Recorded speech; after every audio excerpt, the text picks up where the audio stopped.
All right. All right. So while we are getting started, please feel free to introduce yourself using the chat.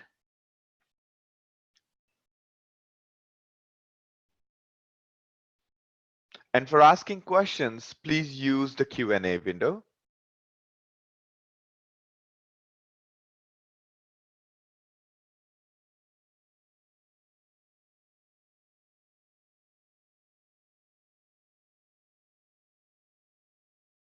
Hi everyone, the session is just started. It is going to be for 3 hours. We are going to learn the basics of machine learning. We are basically going to get introduced to machine learning. We will have 1.5 hours of session first, and then we'll have 10 minutes break, and the rest of the session will be after the 10 minutes break. So basically it's going to be 3-hour session with 10 minutes break in midway.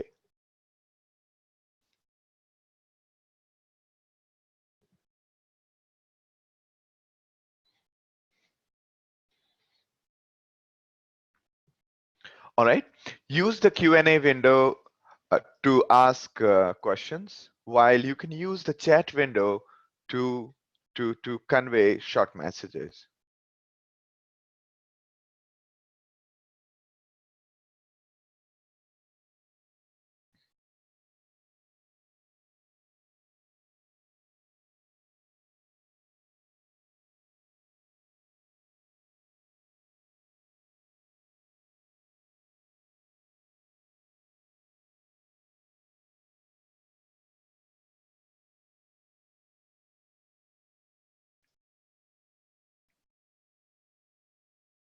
Great, great, wonderful to have all of you in the session. Okay, so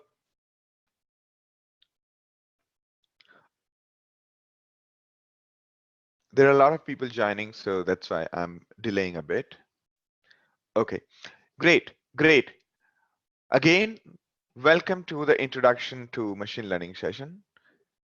This is going to be a 3-hour session with 10 minutes break in midway.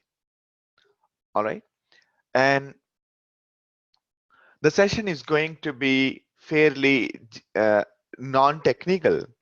So if you are from non-technical background, this session is going to be good for you.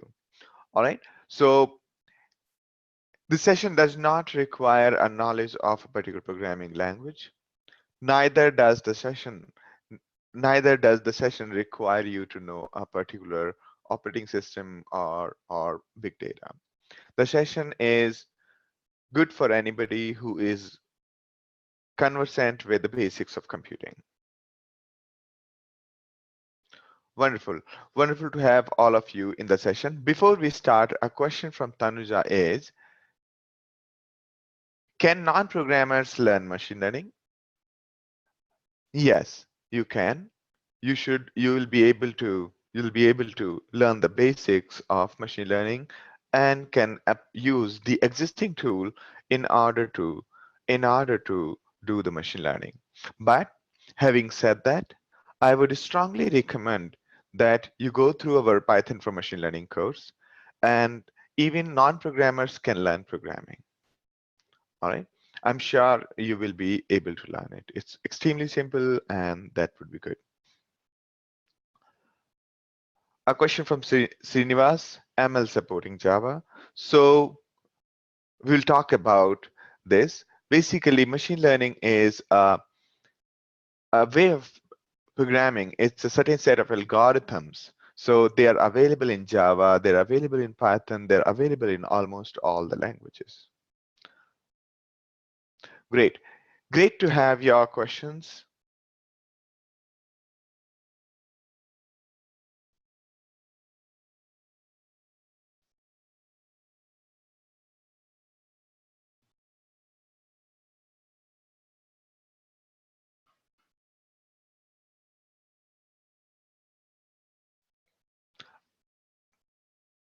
A question from Bala is, please cover how MI is how machine learning is used in AI field. Okay, definitely we will cover that part today. Can we have recording of the session at the end? Yes.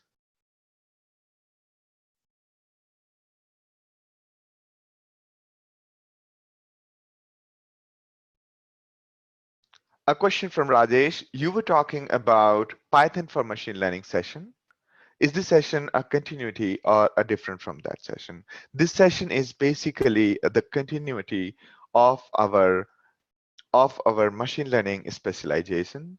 First part of the machine learning specialization was related to Python and other libraries, and and the Python course has been free for all, and there have been more than 3,500 users who have attended to Python course. So you can take a look at the course which we have shared on our YouTube, as well as come over to CloudxLab. In there, you can attend to many exercises.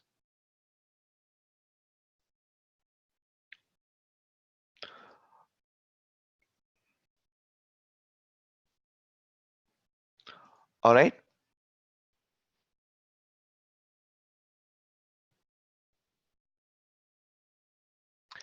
Few more questions, and then we can get started.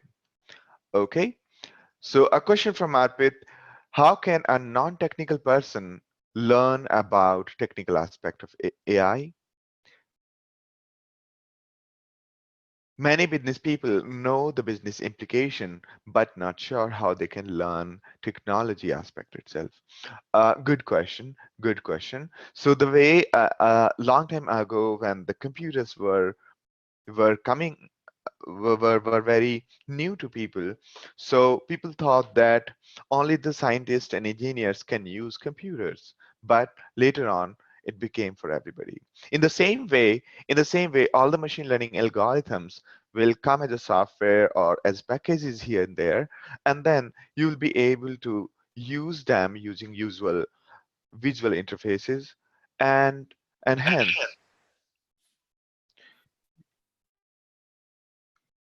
just give me a second. There is a sound from the background. Okay, so just like just like the computers became a part of everybody's life, in the same way, machine learning algorithms will become the part of everybody's life, and the tools that would be designed in a visual way would be available for everybody to use.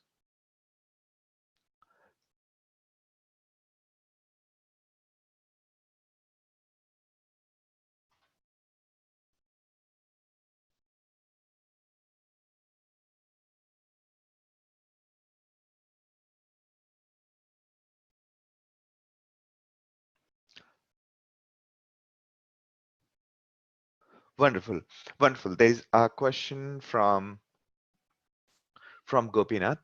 Question is, if it is a continuity, the Python, machine learning, and deep learning are still treated on separate courses. Will you be using Python or R in the rest of the courses in machine learning and deep learning to show examples?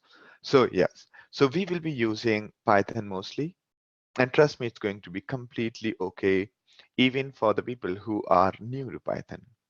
All right.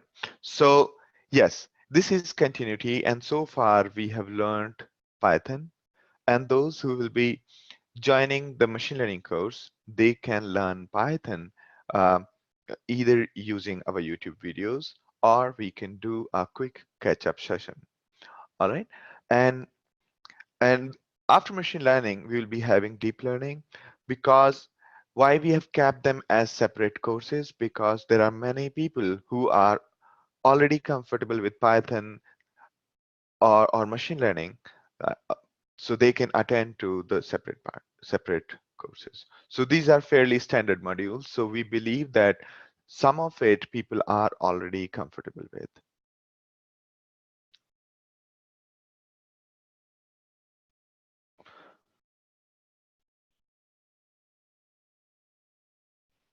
All right, so let's get started. Some of the questions that are coming up, we will be answering those during the session. And these questions are important. So let me answer one question from Arpit. Is there any forum or something where people can share their ideas and can help to develop new business and can have collaborative business generation? Okay, so you could come over to CloudxLab forums. Those are pretty active forum and we would definitely like to actively engage in the discussion. Good question. All right, so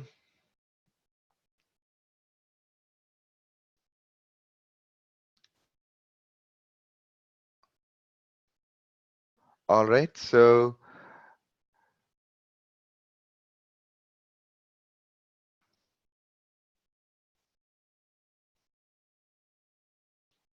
CloudxLab is located in the US, and right now I'm delivering this session from Bangalore, India.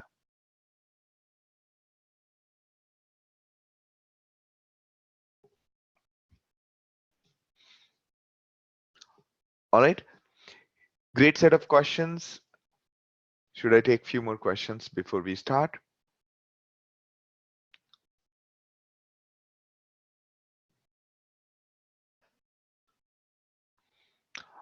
All right, a question from Aniket: how much mathematics will be important before jumping into machine learning and deep learning? As part of this course, we are trying hard to minimize the mathematics required, and it should be possible. It should be possible because um, if you take a look at the computing algorithms books, in the earlier stages, there was lot of maths in the books, right? But later on, realized that much maths is not really required for most of the computing programming, and hence, as of today, there is not much of maths required in to learn the algorithms and data structures.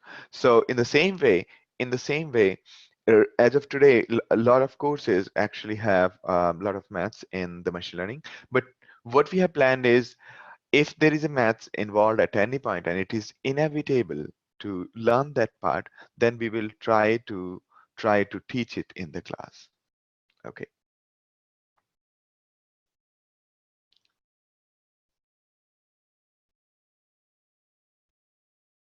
How much machine learning is different from hardware description language? So it's not that machine learning, it's not that machine definition language. Machine learning is more about a computer learning some task by itself. We will talk about this today. All right. A question regarding is deep learning as part of intelligent AI. We will talk about this today. And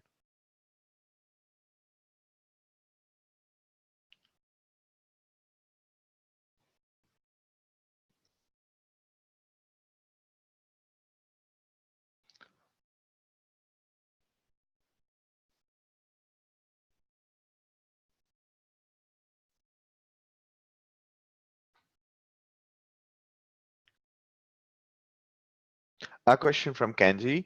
It is related to the Spark and Hadoop. So a quick clarification that this session is about machine learning. And also the question is whether he can take the Spark before the Hadoop. Yes, you can. All right. We can have offline discussion. You can drop me a message at reaches@CloudxLab, and then we can have.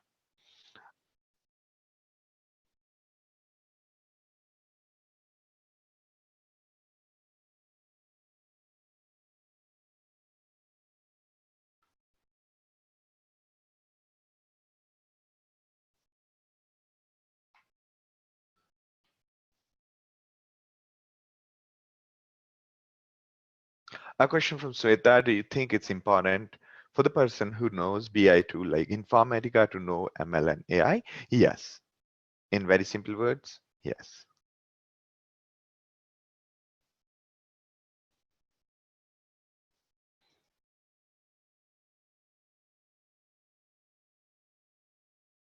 Great.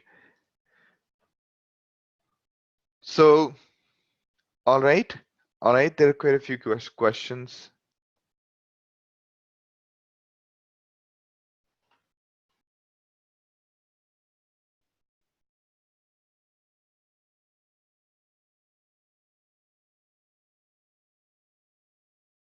Just give me a second.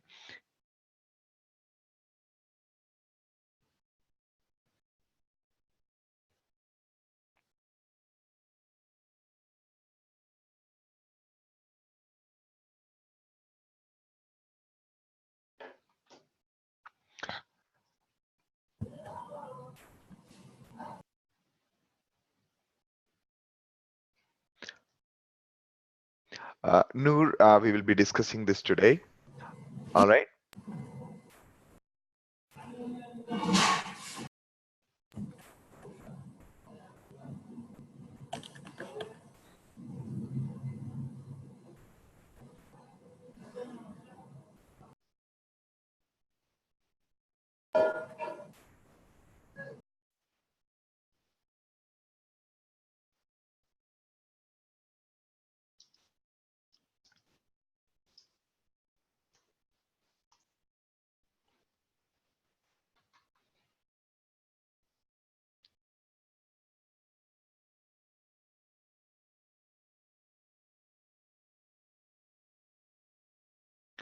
All right.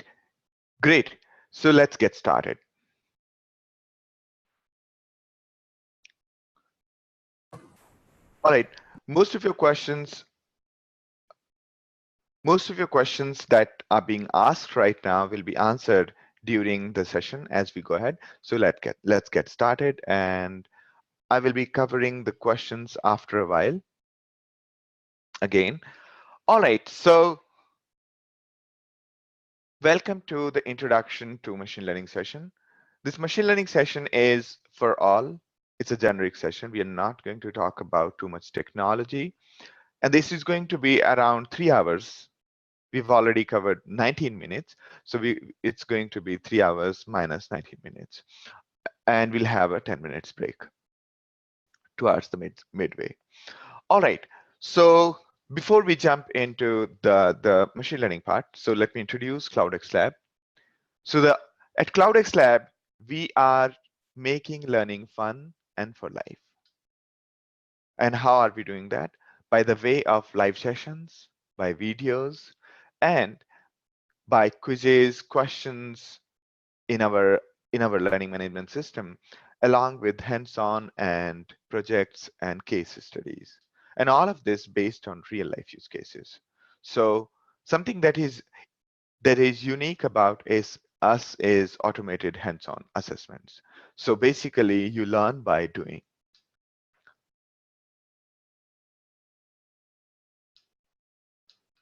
All right. So what does it mean by automated hands-on assessment? You get a problem statement, you perform it in the lab, and then it get assessed automatically. And this is an example of how it looks in the UI. So what you see is here it is giving you a challenge that hey, log in into the CloudxLab, and then once you're done, it will automatically check. This is the most simplistic example. It is probably the first example of CloudxLab. And then there are advanced ones. For example, here it's asking you to write a Python code, and and this is where you will write the Python code. And once you're done writing with Python code, you'll click on I am done, and it'll check whether you have actually done it or not. So this is something unique about us. So we have been able to create the assessments on top of Jupyter and other tools for making the feedback quick and more relevant. So that was briefly the philosophy behind automated hands-on assessment. So we're trying to make the learning fun as playing a game. Okay, so that's about CloudxLab. All right, the objective of this course, which is machine learning.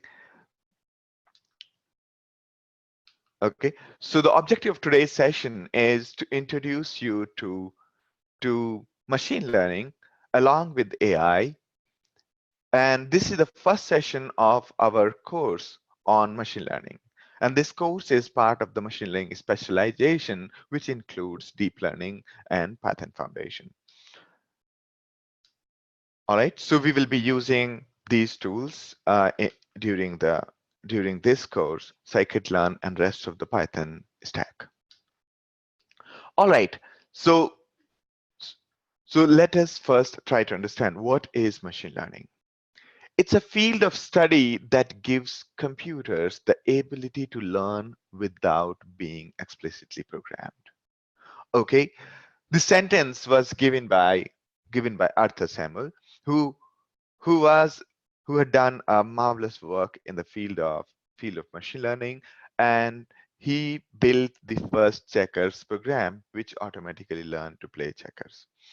All right, so instead of getting trying to understand the definition, let's take an example. So let's take a real example to understand what is machine learning. All right, so how many of you have played Mario?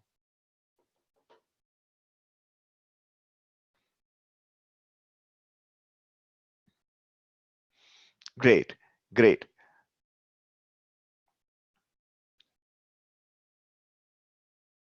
great. A lot of you have already played. How much time did it take you to learn and win the princess?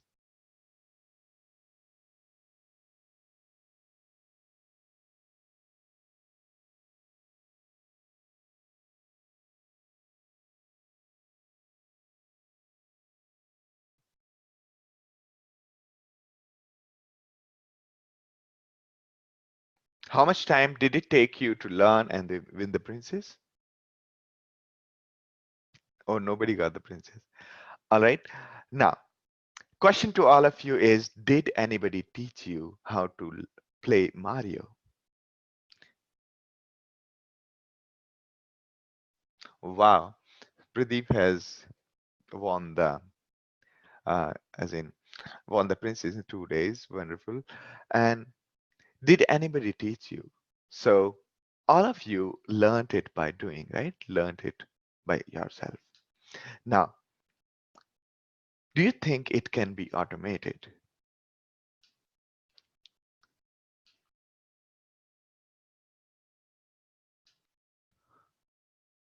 So this is something one of the researchers did, and what he did was he basically he basically started Mario inside a software, inside a virtual software on his computer. And what he did was he created another software. What he created a software. What that software did was played Mario on this virtual box. So basically, the software was observing the screen of Mario, just like we did, and was pressing random keys and was seeing the effect of what's going on.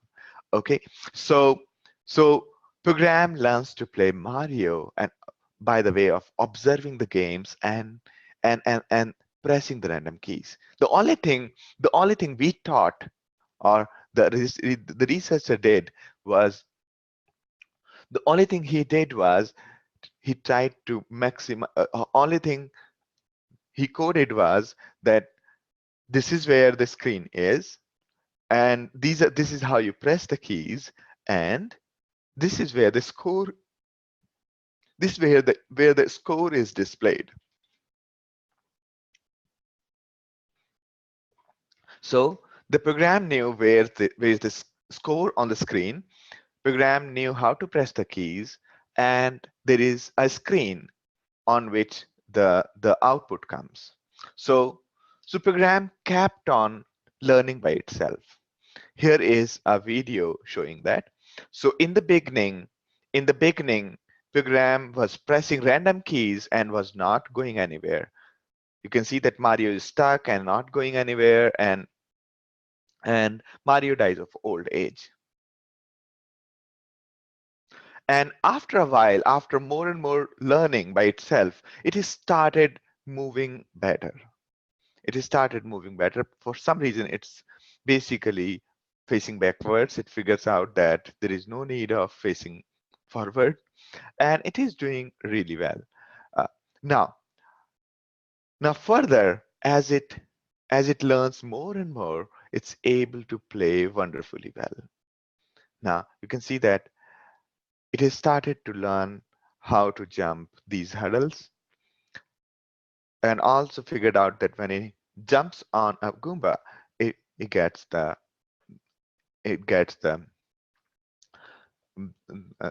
coins. Now, what you just saw was that it has learned to overcome the things that he could not do earlier. So the software is learning by itself. After a few more weeks, Mario it becomes expert at Mario. You can see that it's just playing wonderfully well. It's just playing wonderfully well. And you're about to see some strange thing. What was that? So the Goomba is falling on him, and the moment Goomba is falling, it starts moving downwards. So it figured out a bug in the game. It figured out a bug in the game, and that is just amazing.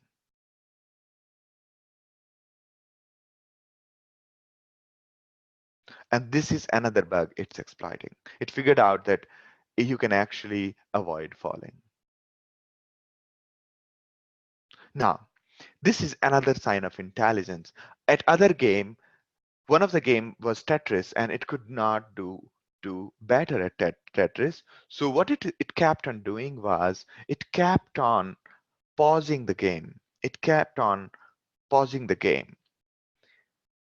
So when it could not do better at a game, it kept on pausing it. And it's like in the childhood when our siblings could not win against us, they would just spoil the game and run away.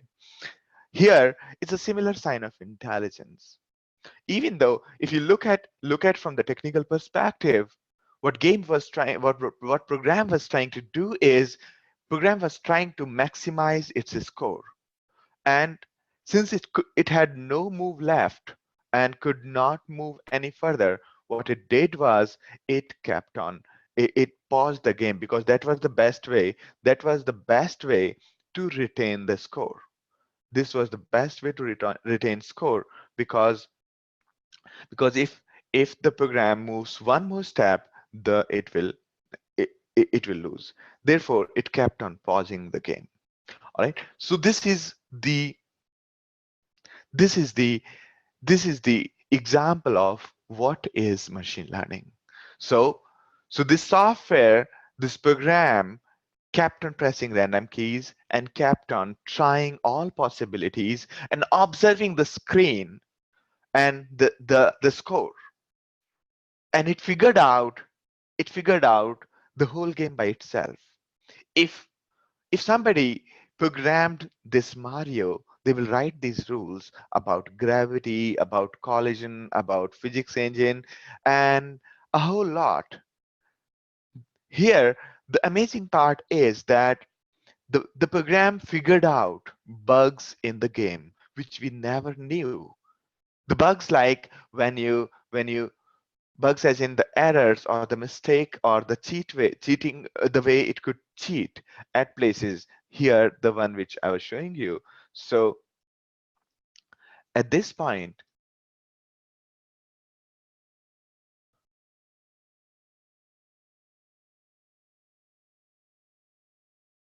let me just go to that point.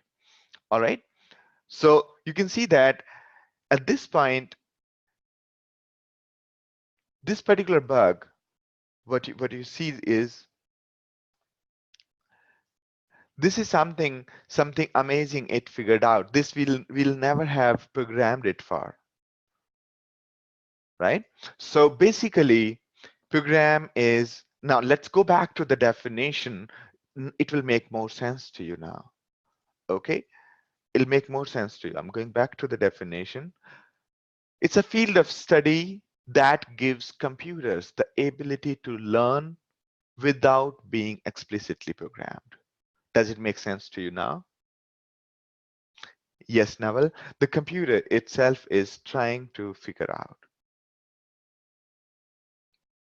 Okay, so now I hope this definition makes sense to you, that machine learning is the study of a field that gives the computers the ability to learn without being explicitly programmed. Okay, now,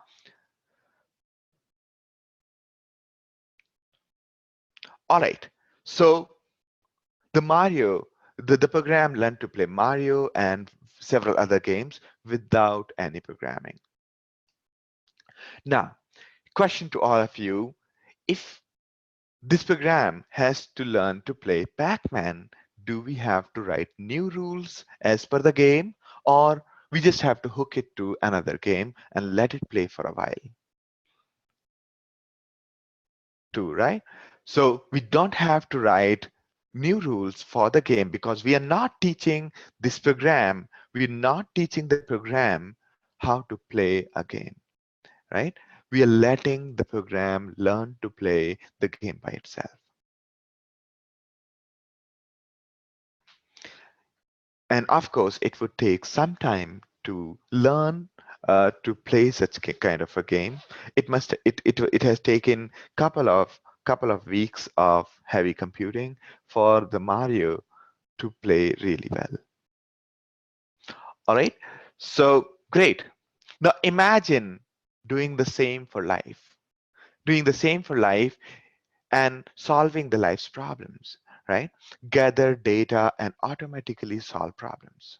And that's what is machine learning about. That's what is this course about, to learn machine learning so that we can utilize the computers to solve the life problems automatically. A question from Echo, do you teach it where the keys are? Yes, that is the part, that is the part, the that's the part which we programmed for.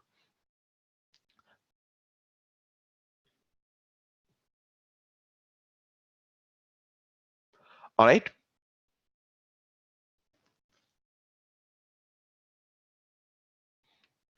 great.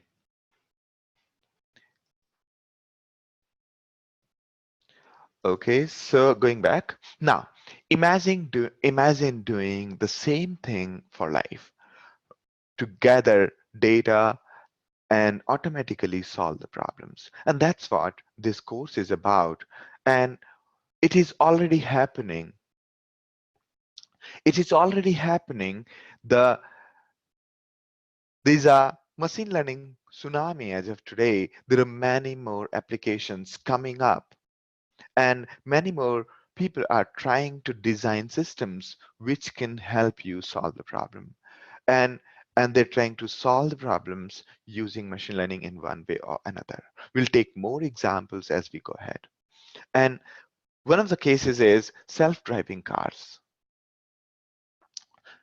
We need to go from one point to another, and we can, if you could just automate the process of driving, it'll be wonderful. And it is happening already. Self-driving car are largely the biggest use case of machine learning as of today, and they are working out pretty well. Just like in the Mario game, in self-driving car also, you have to avoid the obstacles and keep on moving and move to the target. So that's basically very similar to the usual machine learning, but a lot more complex, because identifying objects, how close they are, how fast are they moving, and how to avoid obstacles, how to find the right path, and how to figure out at what time do we apply the brakes in order to avoid the collisions. Okay, and doing that all using the visual imagery, it just uh, a really hard problem. So that is self-driving car. Second example that's happening right now, which doesn't look like machine learning, is the Netflix movie recommendation. So this is a use case of machine learning. All right, this doesn't look like the machine learning, but it is, because we are not explicitly telling the software that this movie is good, that movie is good. It's learning based on people's behavior. Okay, and accordingly, recommending the movies to other people. So this is machine learning because we are not explicitly writing rules. We are here in case of Netflix, they are not explicitly writing rules. Instead, they are using machine learning for the same. Amazon product recommendation. And to be very frank, my first introduction to machine learning was was the recommendation projects which I did for InMobi, where we taught where we learned about the learned about machine learning as part of the okay. Let me reiterate. And looks like that I have kind of skipped the introduction.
Yes.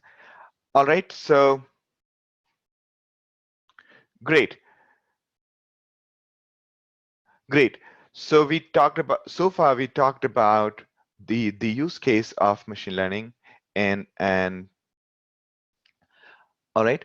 I forgot to introduce myself as part of this. Somehow this slide got skipped. All right. Okay, so let me also introduce myself. I've not introduced myself. I'm Sandeep Giri. I'm the instructor for this course. I graduated from IIT Roorkee, and I worked on large-scale computing and machine learning in my career. I've worked with DE Shaw, InMobi, and Amazon, and mostly into large-scale computing and machine learning. For example, at InMobi, we built a recommendation using 200 terabyte data. And I'm an engineer at heart, and I enjoy explaining technologies to everyone. And that's the reason we started CloudxLab. All right, so that's about myself. And let me go ahead with where I was. All right, so this is where I was. So basically, the movie recommendation or recommendations like Amazon's product recommendation, and these are these are also the use cases of machine learning. All right. So these are also the use cases of machine learning. The other ones that are not so obvious use case of machine learning are the accurate results in Google search. Okay, so for example, when you search for a keyword here, when you search for a keyword, it is automatically correcting it from word to word. And how it's doing is based on the historical data. Based on historical data, that last time when people searched for this word, this is the link that they clicked on. So that confidence boosting and figuring out which words are similar and so on, all of this has all of this utilizes the machine learning in one way or another. All right. Now, the more common use case that look like machine learning to us is speech recognition on your smartphone. probably everybody is building these days, be it Google or Amazon Alexa or Apple Siri. The speech recognition is, earlier it used to be rule-based, where people explicitly programmed based on the speech, but now the entire technology has moved to machine learning, because the machine learning is doing far better than the rule-based um, speech recognition. Now, so there are so many use cases of machine learning, and practically anywhere there are so many rules to be written and the computing becomes really hard, the machine learning comes handy. Or anywhere there where we have data, we can apply machine learning to automatically deduce correlations, automatically figure out the patterns. All right, so, and what are the things that we generally require in order to do what we did in case of Mario game? In case of Mario game, the computer was generating data by itself and was observing it, and then learning from it. So what we need is in case of machine learning, we need data and we need intelligence. Okay, so that's the way. If we can gather data and automatically solve problems, we would need to gather handle be able to handle data and also apply machine learning. Okay, so to gather data, to gather data, these are the steps: collect, clean, and process. And to collect the data, we use these many devices today. Today, collecting or generating data has become really easy. The phone that we carry in the pocket is far more powerful than the supercomputers of 2000 1900s. Okay, so the phone that we carry right now in our pocket is equivalent of a supercomputer of 2005. Okay, so so um,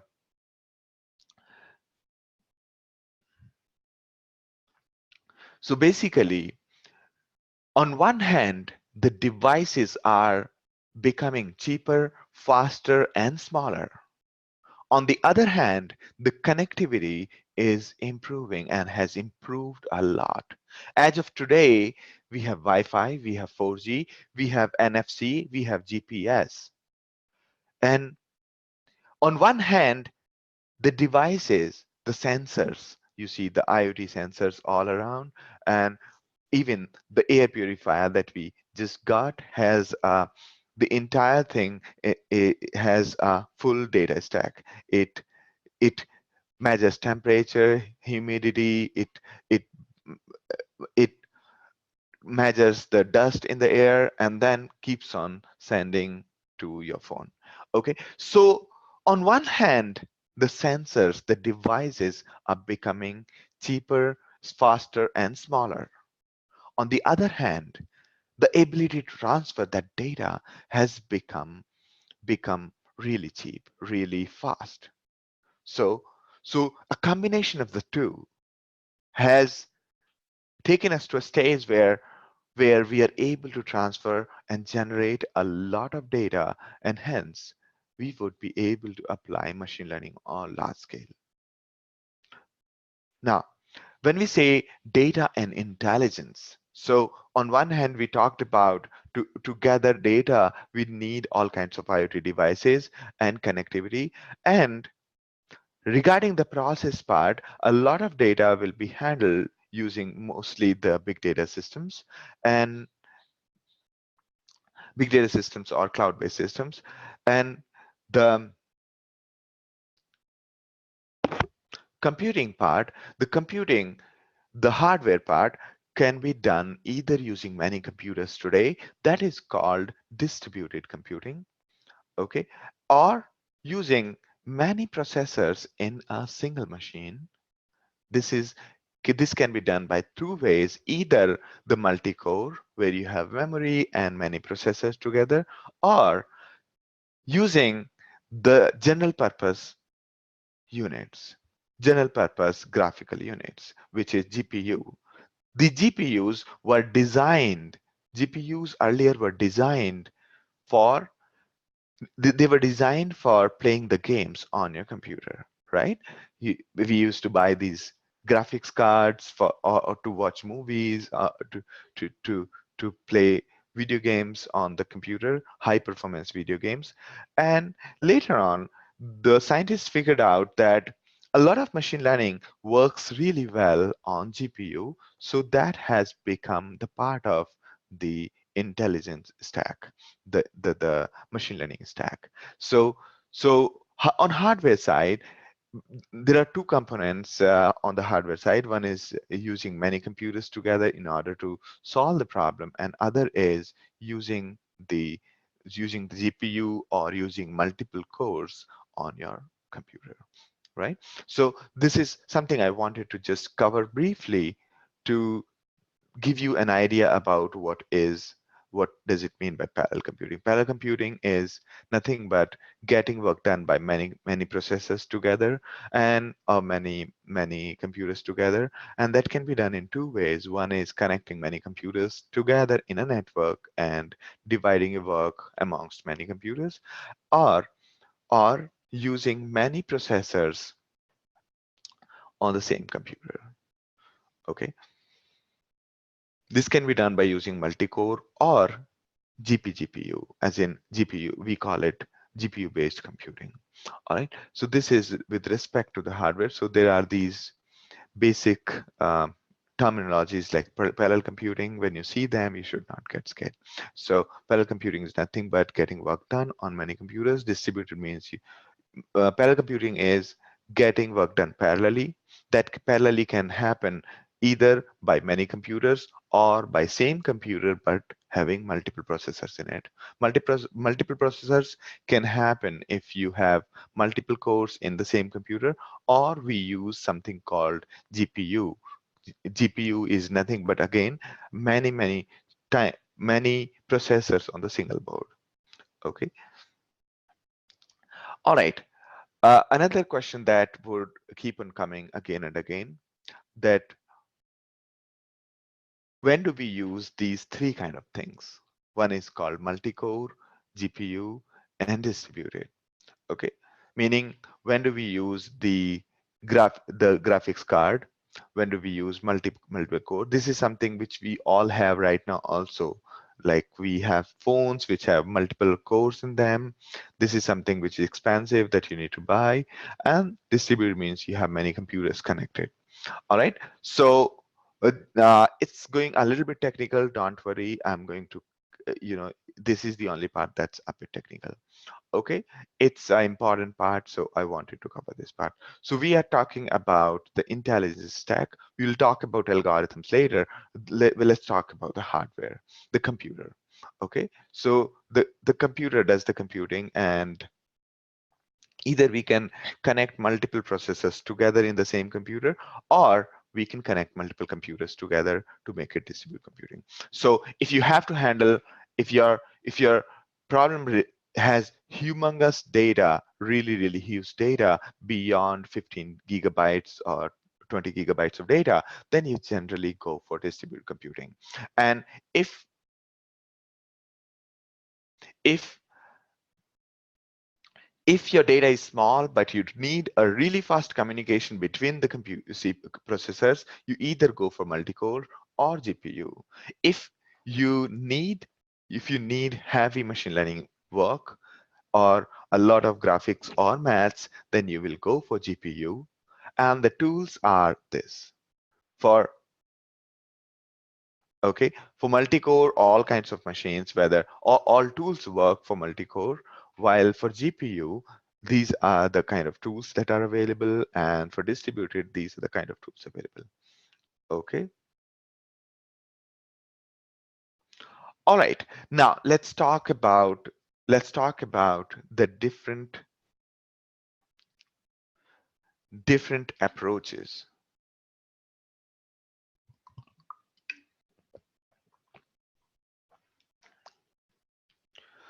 Okay, let's talk about different approaches of machine learning.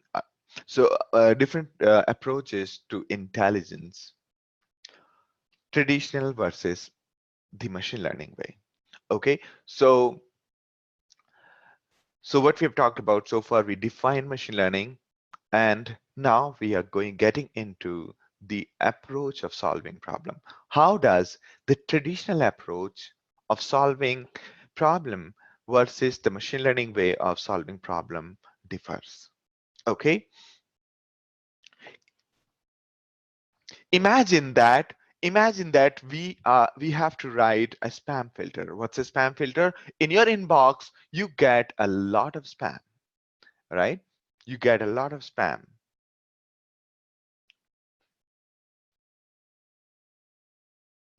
And okay, so in your inbox you get a lot of spam, and what you do and your task is to design a spam filter. Traditionally, the way we did was we studied the problem.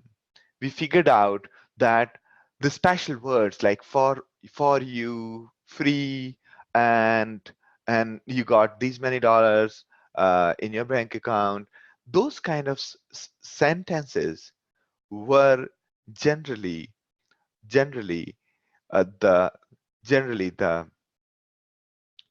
generally the identification of a spam, right? So you would study the problem, then you will write the rules, such as in case subject line contains for you, since subject line contains um, free $1 million, and subject line contained XYZ, that means that particular email is spam. So we studied the problem and we wrote the rules. We studied the problem, we wrote the rules, and then we evaluated those rules on given data. And if it was working fine, we will launch it in the production. If if if it did not work out, we realized that our spam filter is also marking our normal emails spam or letting go of a lot of spam emails. Then we would figure out that the rules are not good enough, so we will go back, analyze the errors, study the problem again, write the rules again, and then further evaluate. Okay, so here you see the writing the rules. This is where a lot of work went into. This is where a lot of work went into. Now, what do you see the problems with this approach?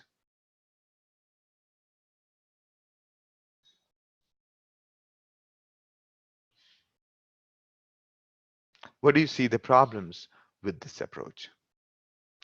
The problem was, the problem wasn't first solving such problem like building a spam filter was not trivial.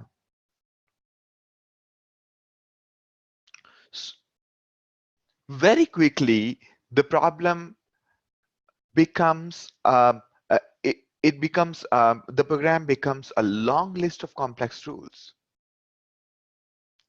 It's pretty hard to maintain.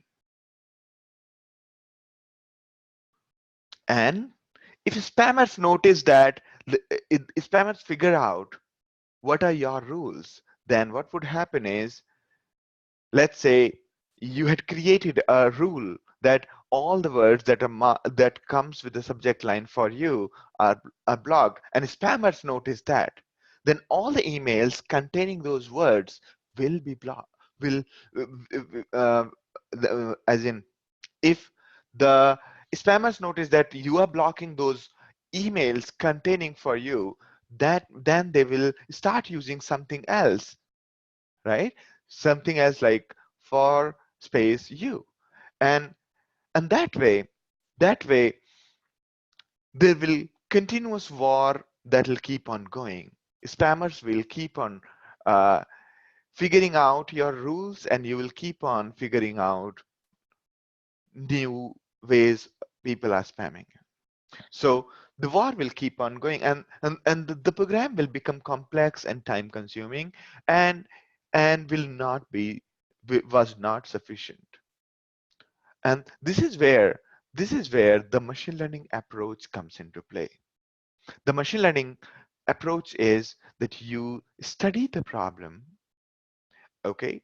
Study the problem, train the ML algorithm based on the historical data.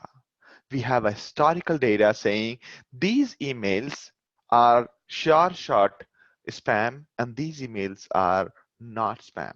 Let's say we have 1 million such emails. So we train our algorithm to on the data. We study the problem, we train our algorithm on the data, and then we evaluate the solution. If the solution is good enough, we launch it, as in if it's giving great results for the new emails, then we launch it. Otherwise, we analyze the error, study the problem again, and then train ML algorithm, machine learning algorithm again, and keep on doing that. So what you see is uh, in this approach, we are making it automatically learn what is valid email and what is a spam.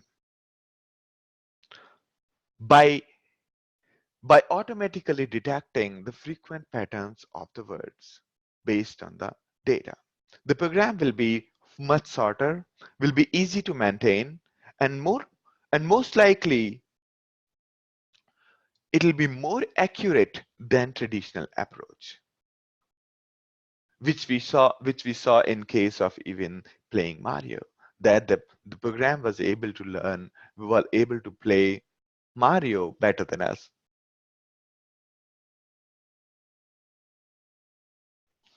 All right. And further, the process of automatic updation or analyzing errors can be automated.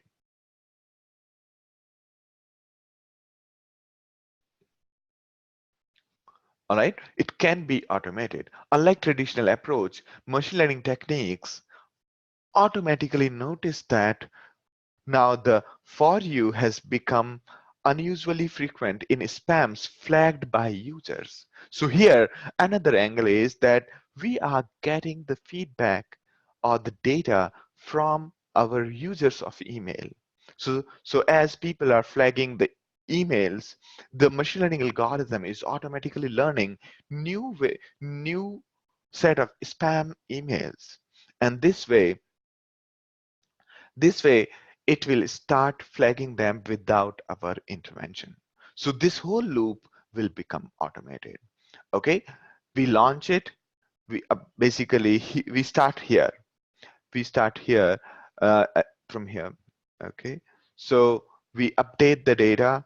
We train the machine learning algorithm, and then we evaluate the solution. If it's going good, launch it. Update the data, again retrain the ML algorithm based on the new data which we receive from the production, and then evaluate the solution and then launch. So this cycle will continue. So the system is automatically learning by itself based on the contributions by the users of the system, users of an email inbox. Okay, again, let me go back and give you okay, so let me, a couple of you have asked me again, so let me, all right, so right, so this is the traditional approach in which we as engineers or programmers or or business managers or business intelligence um, engineers. So we study the problems, we write the rules, and then we evaluate those rules and launch.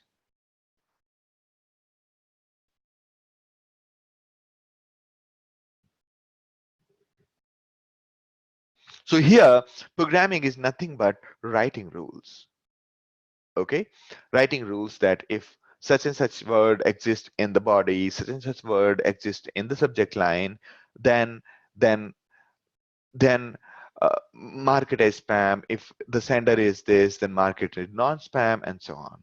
Right? So those are the rules that we keep on writing. This was the traditional approach, and in traditional approach, it was not possible to solve a massive problem like spam.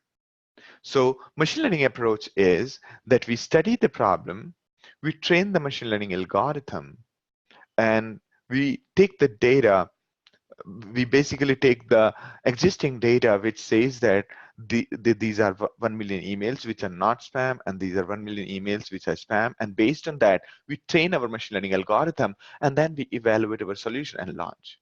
And further, this process can become, this iteration can become automatic. It could make, it could be made really automatic, as in the algorithm is training itself, and the process of updating algorithm is happening automatically periodically at certain point. So so here the solution is not static. Solution is not static, and solution is not built by us. Solution is built by algorithms, and algorithms are figuring out based on the data contributed by the users. All right. I hope that answered your question, Dinesh.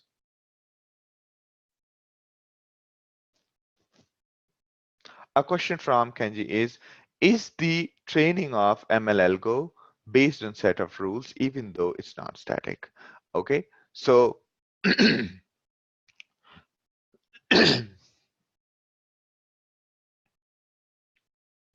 okay. So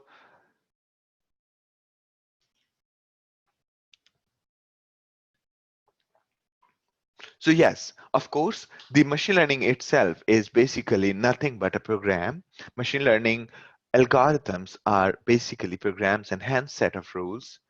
And the thing is that we are not writing rules anymore. We are writing rules so that we don't have to write rules. Okay, that's what is writing machine learning programs.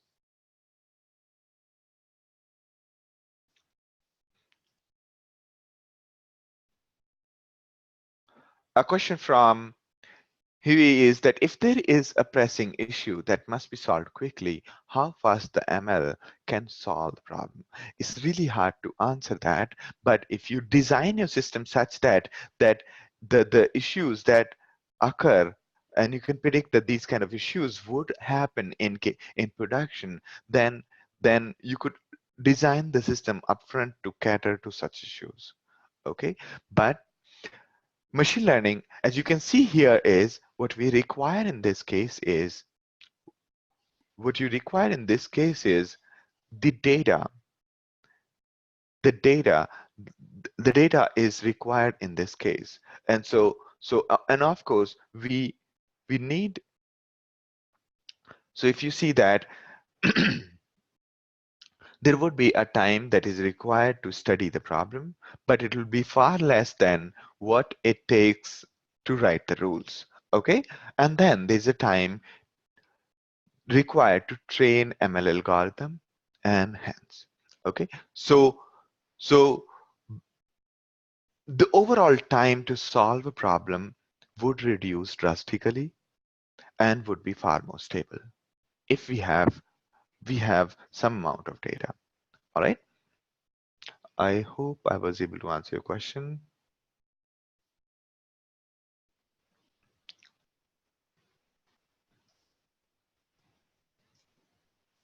Okay.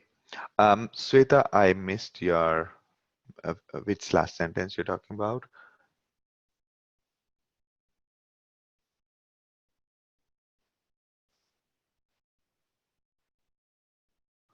A question from David.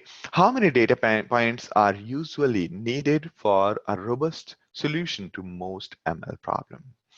Okay, this is, okay.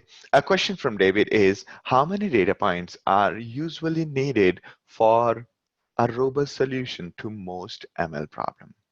Okay, so this is a really, really hard question to answer. Why? One, it depends on what kind of data are we talking about? What kind of problem are we talking about? Second, if the problem is already solved by somebody, let's take a case about, say, recognizing people's faces, right? And if we do not, if we are starting from scratch, we might have to we might have to have a lot of data.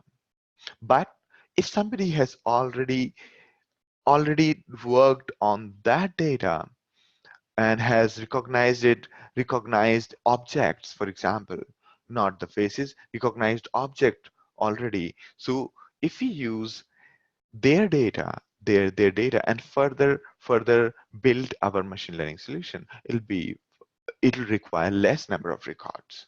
Okay, so the requirement of records is something that is really hard answer, and that's where what we do is we basically put a benchmark.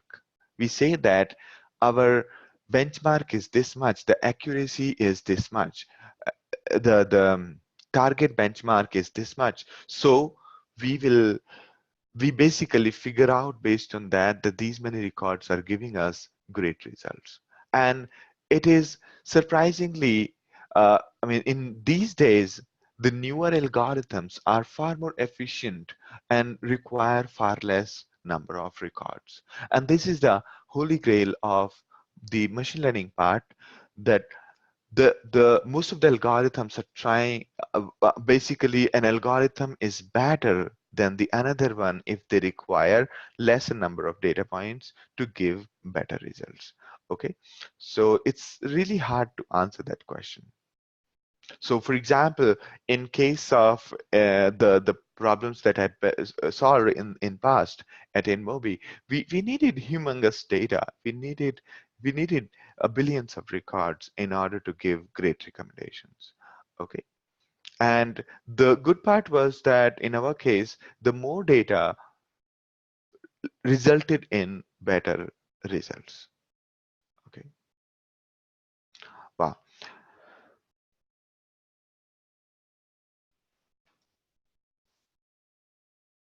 good question. Now moving ahead.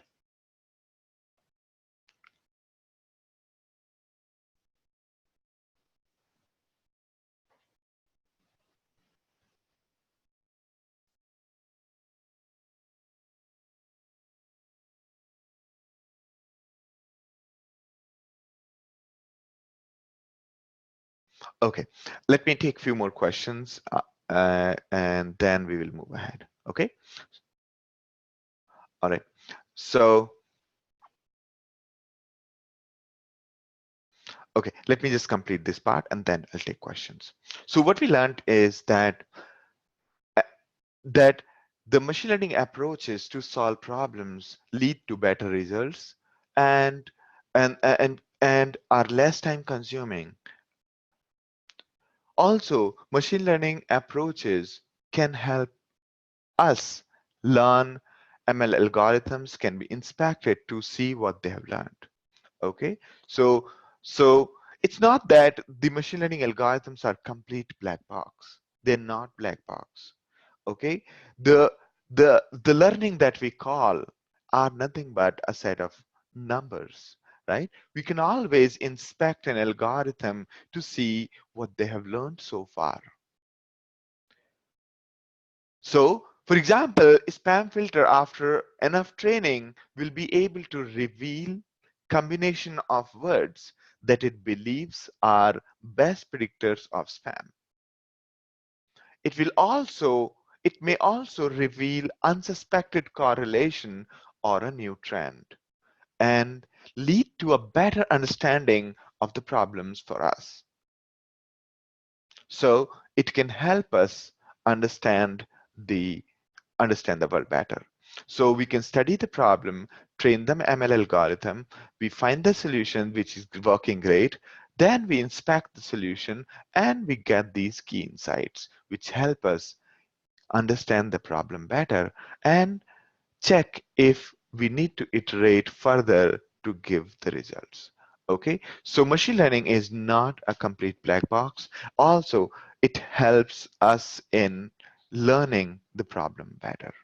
Okay, and analytics and BI and all of these are nothing but in a way that rule-based systems that helps us understand the data better.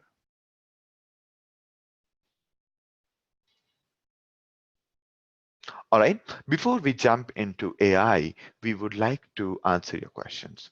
A question from Noor is, why not ML technologies platform independent? Mostly the ML technologies are platform independent. Okay, the same technologies are available in Java, same technologies are available in R, same technologies are available in Python. Almost all algorithms or the techniques are available in all kinds of languages, and those kind of languages run on all kinds of operating systems, and hence it is platform independent.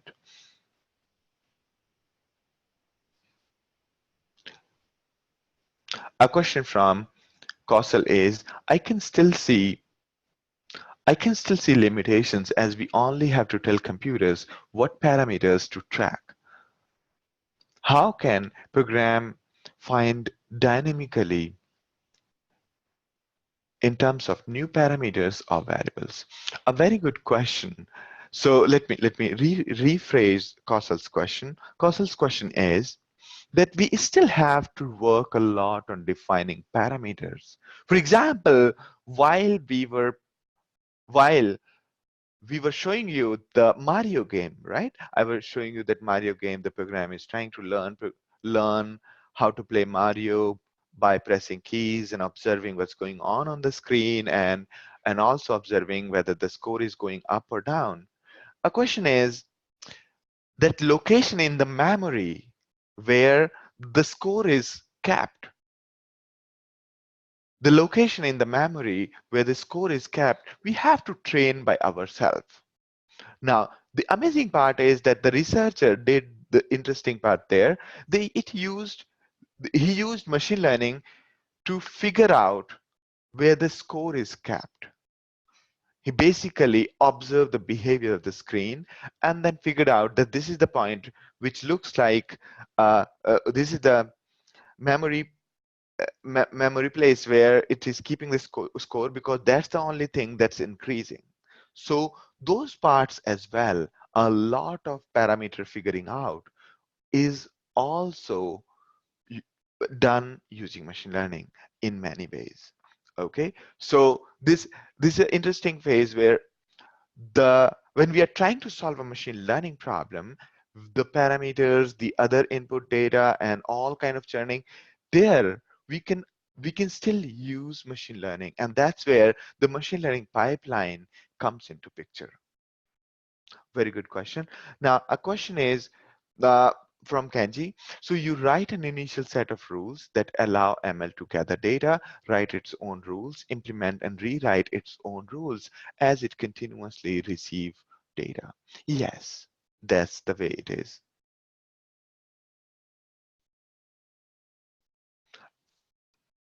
A question from Kamal. Do we have any tools to evaluate the rules by considering the big data? Do we have any tools to evaluate the rules by considering the big data? Yes. So a lot of tools basically give you the entire stack to do that. For example, Apache Spark for big data. If you have really huge data and one single system cannot suffice, then you use systems like Apache Spark or Hadoop. And there you have tools to evaluate the rules, outcome of rules, not rules, outcome of rules against the actual data.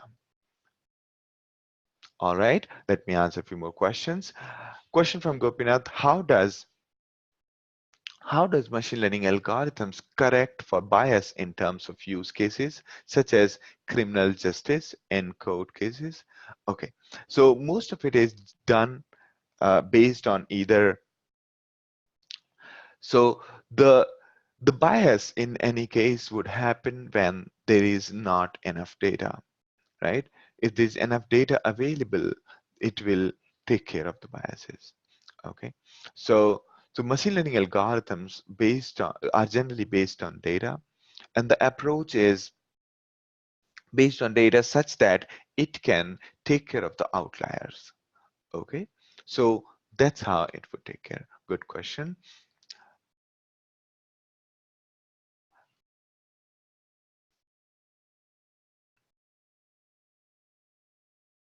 Okay, yes, that's avoiding false positives, and that is generally done by detecting outliers in the data. Question from Noor. So the main difference I see that in traditional approach, we are learning new rules and writing it, and program is used in it. But in ML approach, the rules are provided by the users by taking different actions. Yes. So basically, basically based on users' action, our program is automatically figuring out that this email is spam, or email is not a spam.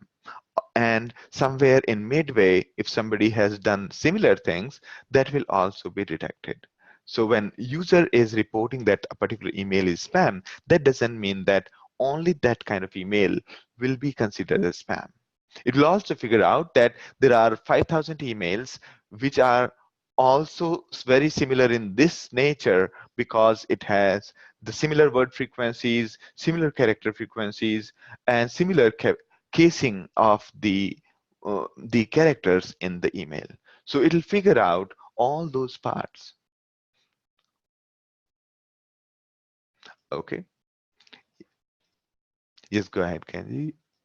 All right. Another question from Gopinath is, how does machine learning handle? Okay, I think I have answered that question. I hope.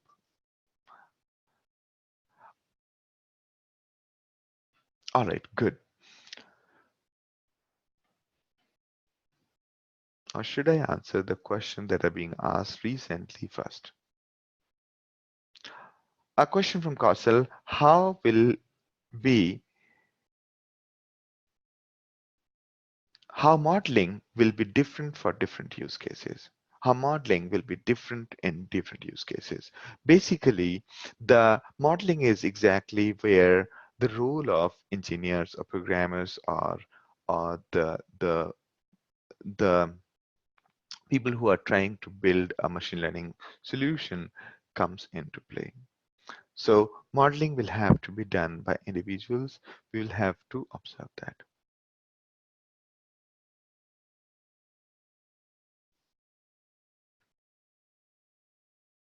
A question from Gopesh: if the same output matrix can be maximized through two different set of parameters, how would the algo choose between the two? Okay, so we will have, basically this is the part where we will write the program such that that it can choose the algorithms between different algorithms. Okay, and that's where the study of machine learning lies.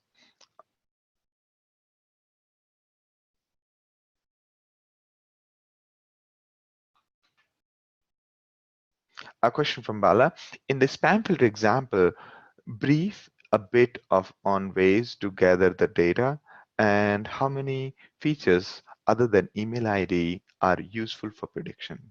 Okay, so yes, a question from Bala is that uh, brief about a bit about ways to gather data and how many features other than mail ID are useful for prediction. Okay, so to gather data, basically, you would require an existing system, maybe email inbox from, say, Google, and some popular inboxes from Google, and from there, or some other company, wherever you are having a very popular email ID, and you can basically extract all this content from the email using Python. And that was our last project in the course, Python course. And it's not very hard. Now, how many features other than email ID are useful for prediction? That's a good question. Question is, what else can we take care in case of email?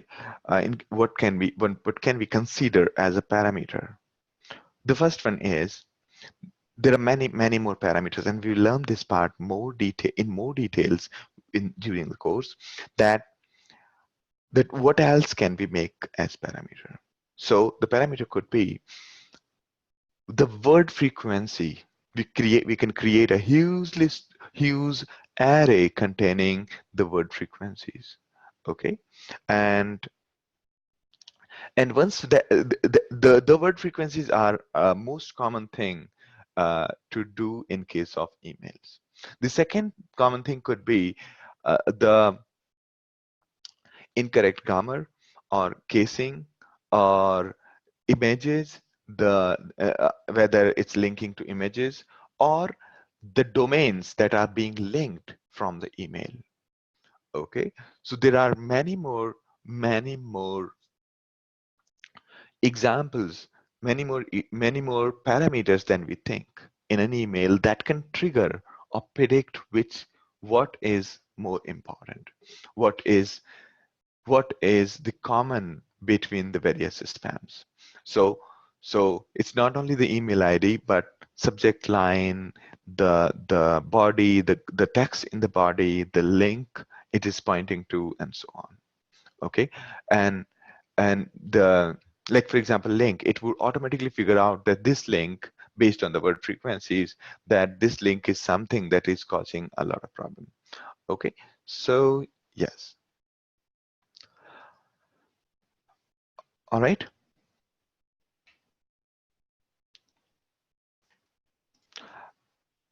A question from Srinivas: what are other programming languages that we can use ML?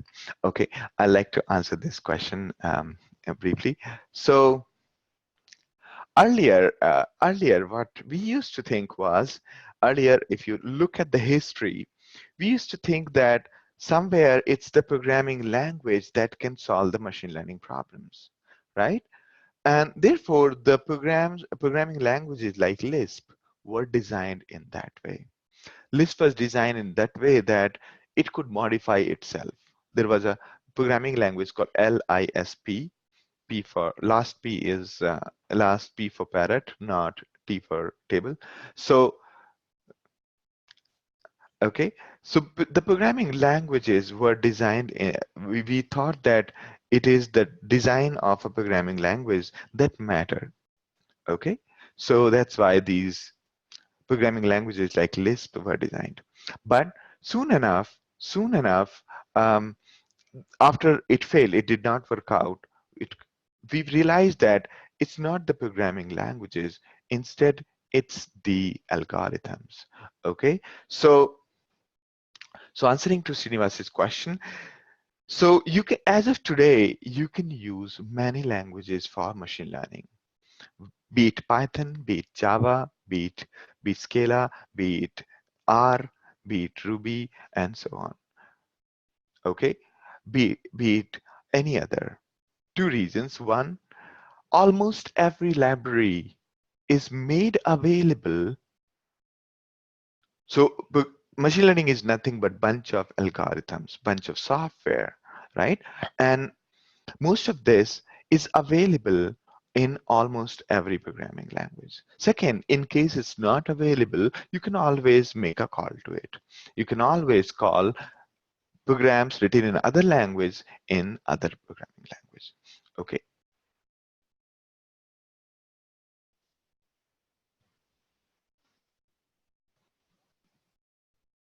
Okay. Further question from Noor. In case of spam filter, we have a lot of data, but in case of self-driving car, we don't have much data, but observations from real world. How does these observations transformed into useful data, how they can be processed? Okay, so okay, so okay, so in case of let's say in case of self-driving car, they're basically I mean in case of self-driving car from Uber or say Google or Tesla, what they have been doing is they are basically they have been recording the video and they've been recording the data live in the fields already. Okay, so that's how they're converting that data into meaningful observations and then feeding that to the machine learning algorithms. Okay, a question from Roshan is then what are the tools available for machine learning? There are quite a few tools available. We'll talk about those as we go ahead. A question from Gopinath is that can TensorFlow be used without GPU? Yes, it can be used. And as a matter of fact, at CloudxLab, it is available normally.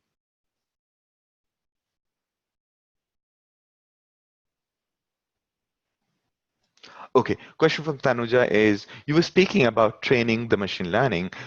Could you please brief a little bit about it, how exactly it is done? Okay, we'll talk about this as we go ahead. Okay, and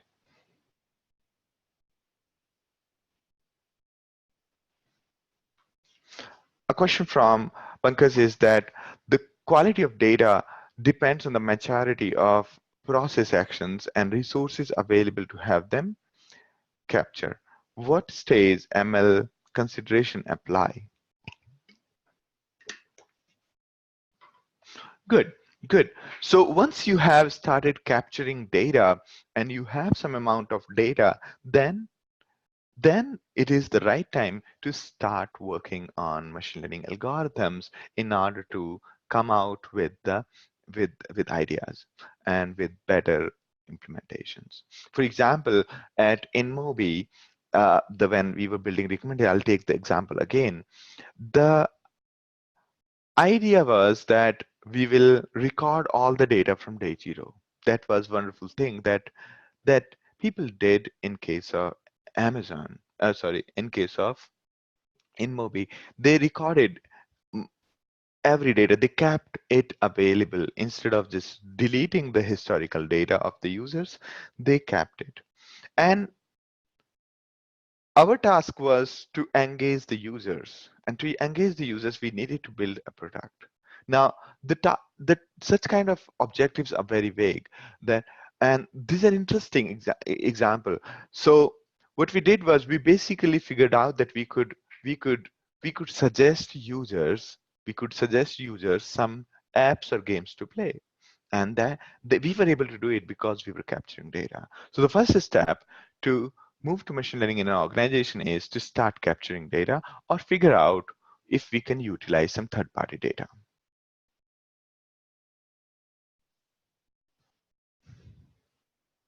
A question from Roshan, how can I master programming in ML faster? I'm not sure if I got the question. Um, you mean that how can you master the ML machine learning programming better?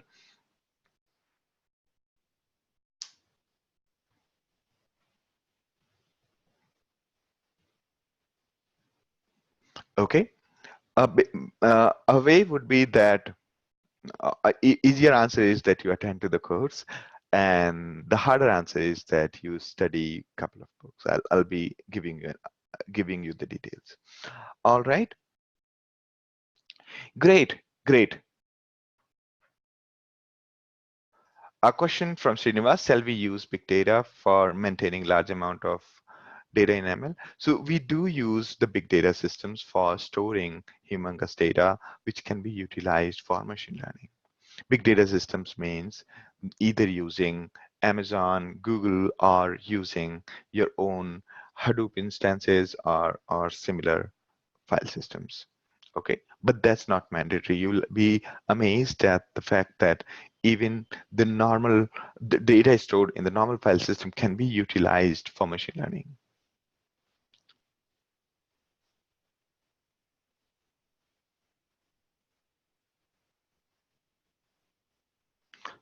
A question from Ravi, do we need anything specific or additional tools while programming ML in .NET? There would be libraries available or you can write your own. All right.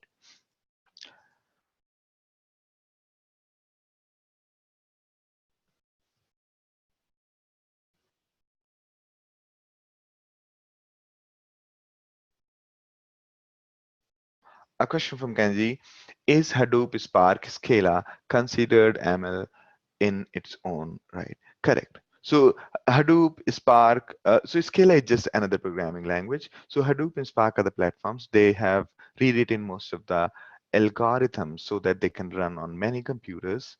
And in Hadoop, there was something called Mahat. In Spark, there's something called MLlib. They basically wrote the same algorithm so that they can run on many computers together on top of Hadoop and Spark. All right, great.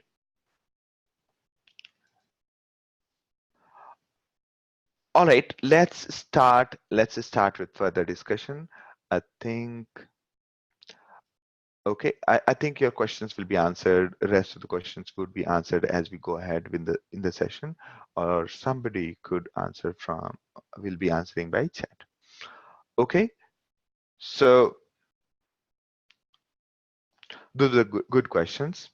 And let's take a break for 10 minutes. Break. All right, so let's start.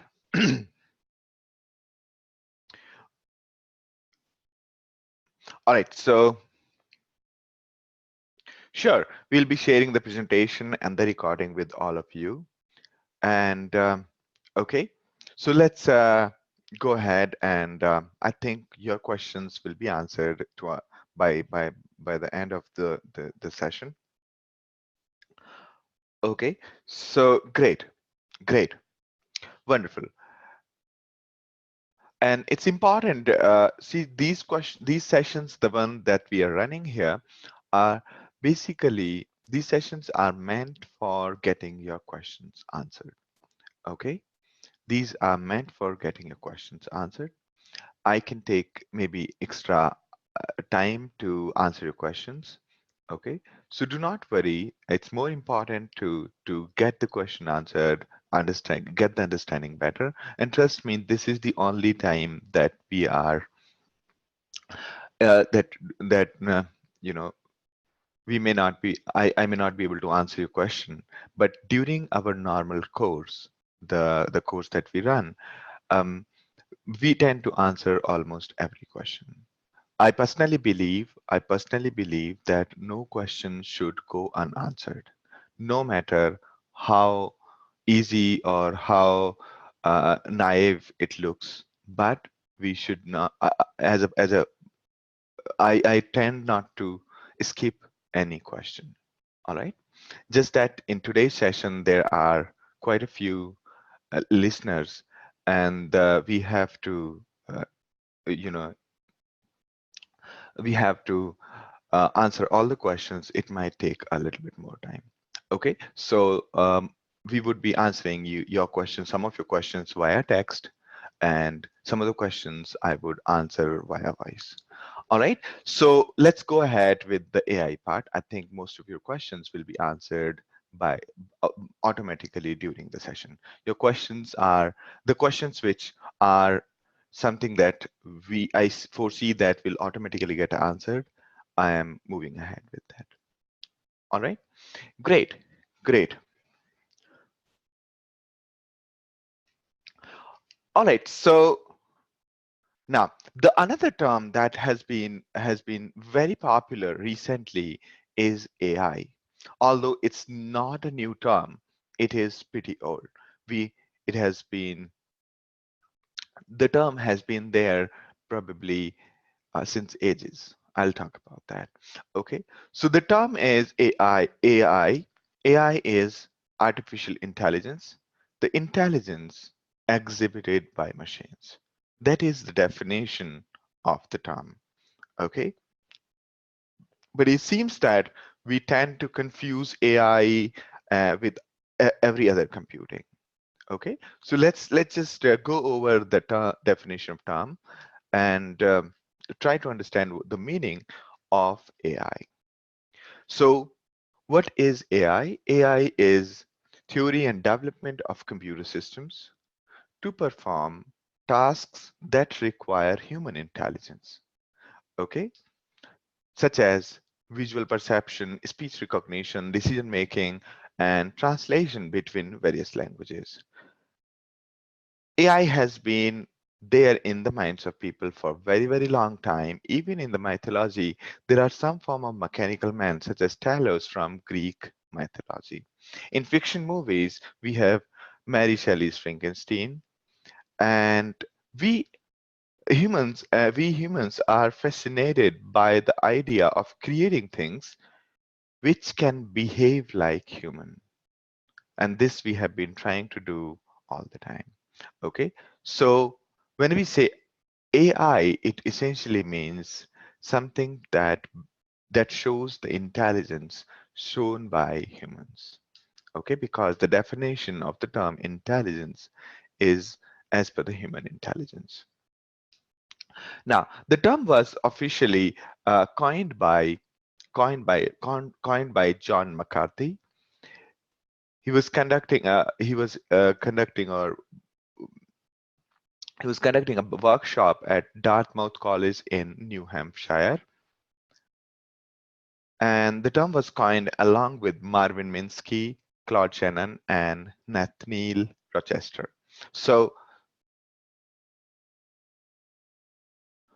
So basically, the term is as old as 1956. The way AI is defined, so the way AI is defined is its intelligence exhibited by machines. Okay, intelligence exhibited by machine. The definition of term was very vague. So John McCarthy further wrote down the sub-objectives of an AI system.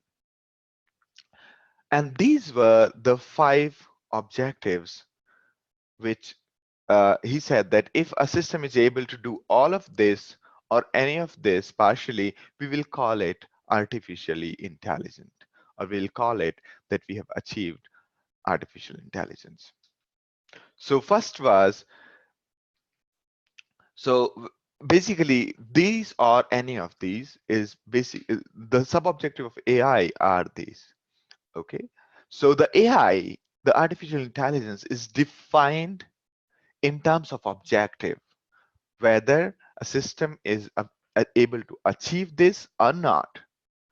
That's how AI is defined. AI is not defined in terms of which algorithm do we use. Okay, AI is not defined in terms of which software, which hardware, which camera, which tool do we use. The definition is in terms of the definition in terms of the sub objectives.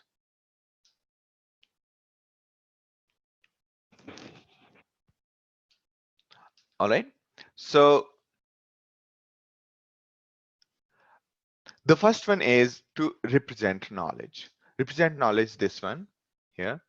Represent knowledge as in understanding and classifying terms and things in the world. Say, for example, what's a computer? What's a thought? What's a tool? Languages like Lisp were created for the same purpose. Then the reasoning, whether a system can play a game or solve a puzzle. Then navigate, can the system navigate or not? Okay, and navigation involves a complex process, going from one place to another, avoiding obstacles and picking the shortest path and so on. Then the NLP, the natural language processing, how to speak a language, understand a language, make a sense of a sentence. Then the perception, how do we see things in the real world, right? So a system can see the things in many ways. One is using camera, other could be but with the sound, it could be sight, could be touch, could be smell, or could be your body temperature. So for example, in case of Xbox, you must have used Xbox, and there's something called Xbox Kinect. That one basically observes you dancing and gives you the grades based on how well you are dancing, right? Such a system is works on the perception as in using the camera, and you will be surprised to know that it's not only the camera that Xbox depends on. It has the infrared sensor which senses only the humans, and then they apply the visual perception on top of that.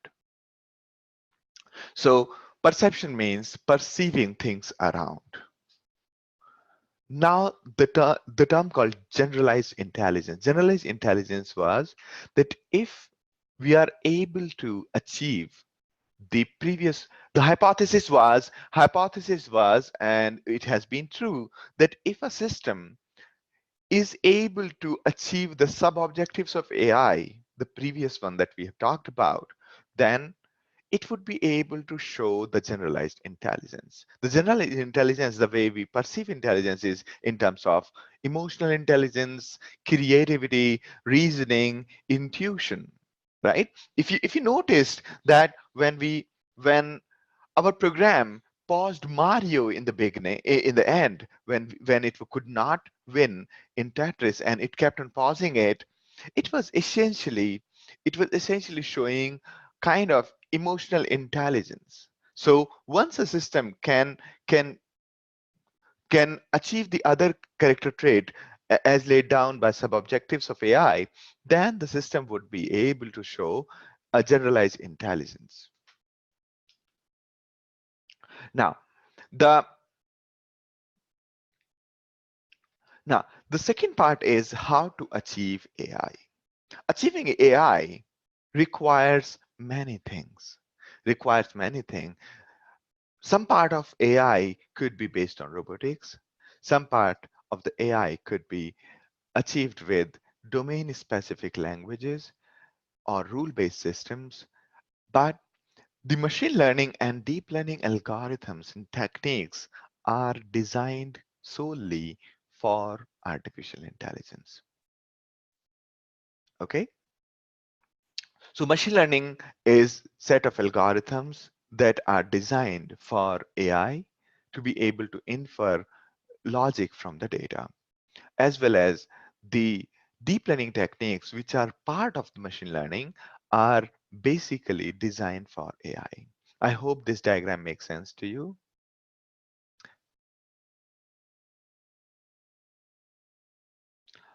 Okay, all right. So this is how to achieve AI. Now, so this is what we are going to talk about. We are not going to talk about robotics. We are not going to talk about rule-based systems. We're going to talk about machine learning. All right. So machine learning is basically, there are many kinds of machine learning algorithms, and in general, the algorithms are separated, or the approaches are separated based on these types.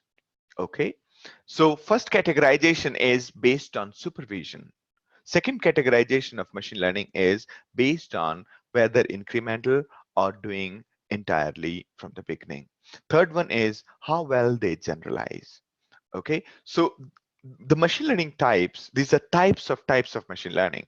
So machine learning has been categorized based on these three general criteria.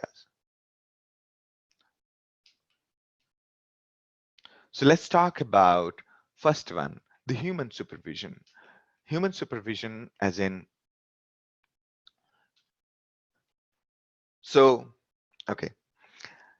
So machine learning can be classified into many ways, and the three general ways is based on human supervision based on whether it learns incrementally or how well they generalize. The first one is human supervision.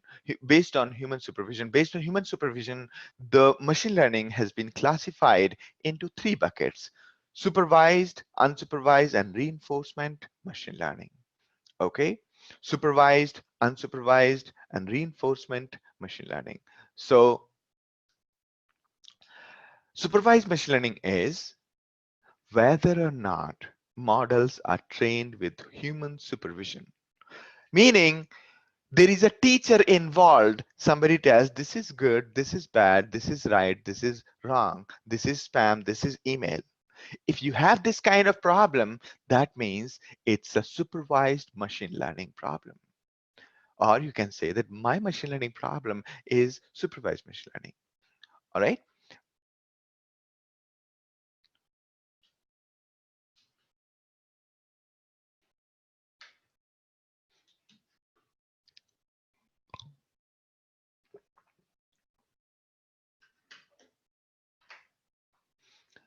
Now, supervised machine learning is further implemented in two ways, or further classified in two ways: classification and regression.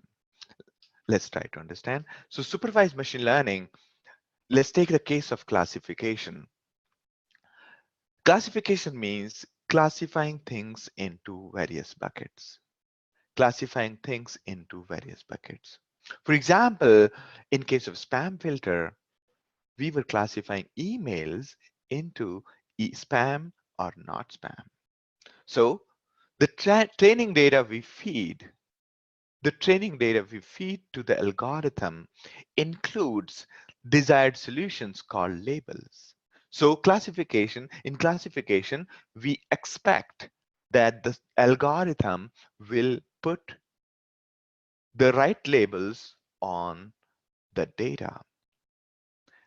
Okay, so spam filter was a supervised machine learning task. So there was a training set and we had created labels saying this one is an email, this one this one is a good email, this one is a spam, this one is a good email, this one is spam, and so on. And the task was, whenever based on this we will train our algorithm, and whenever new instance of an email comes into play, it will classify new email as ham or spam, or new email as proper good email or spam. Okay, so spam filter is trained with many examples email called training data, and each email is containing the labels whether it's spam or ham. Okay, ham is basically not spam, and the models then learns to classify new emails if the new emails are spam or a ham.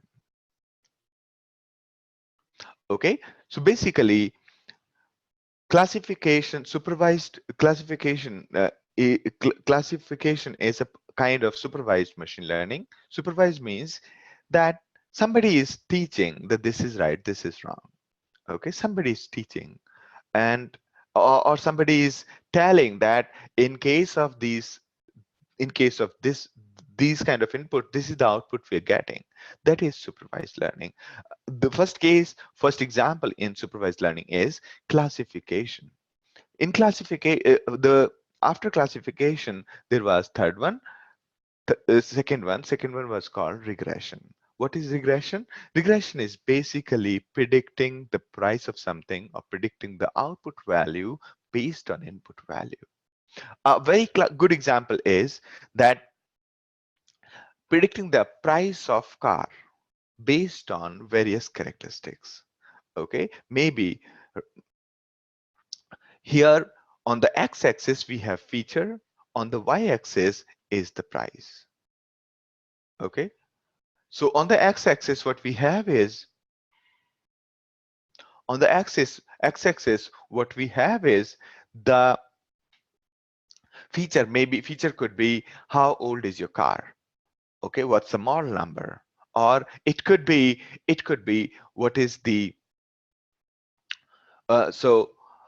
sorry, when I say how old is your car, it is basically which year the model is from, right? So, or the on x-axis we could also put number of cylinder or the size of the cylinder and so on. So these are all features, and based on that, we're trying to predict the price of a car. Okay, in case of, let's say, housing, the the price could be dependent on the area, but of course the output will not be dependent on only one feature. There could be many other features that play a bigger role.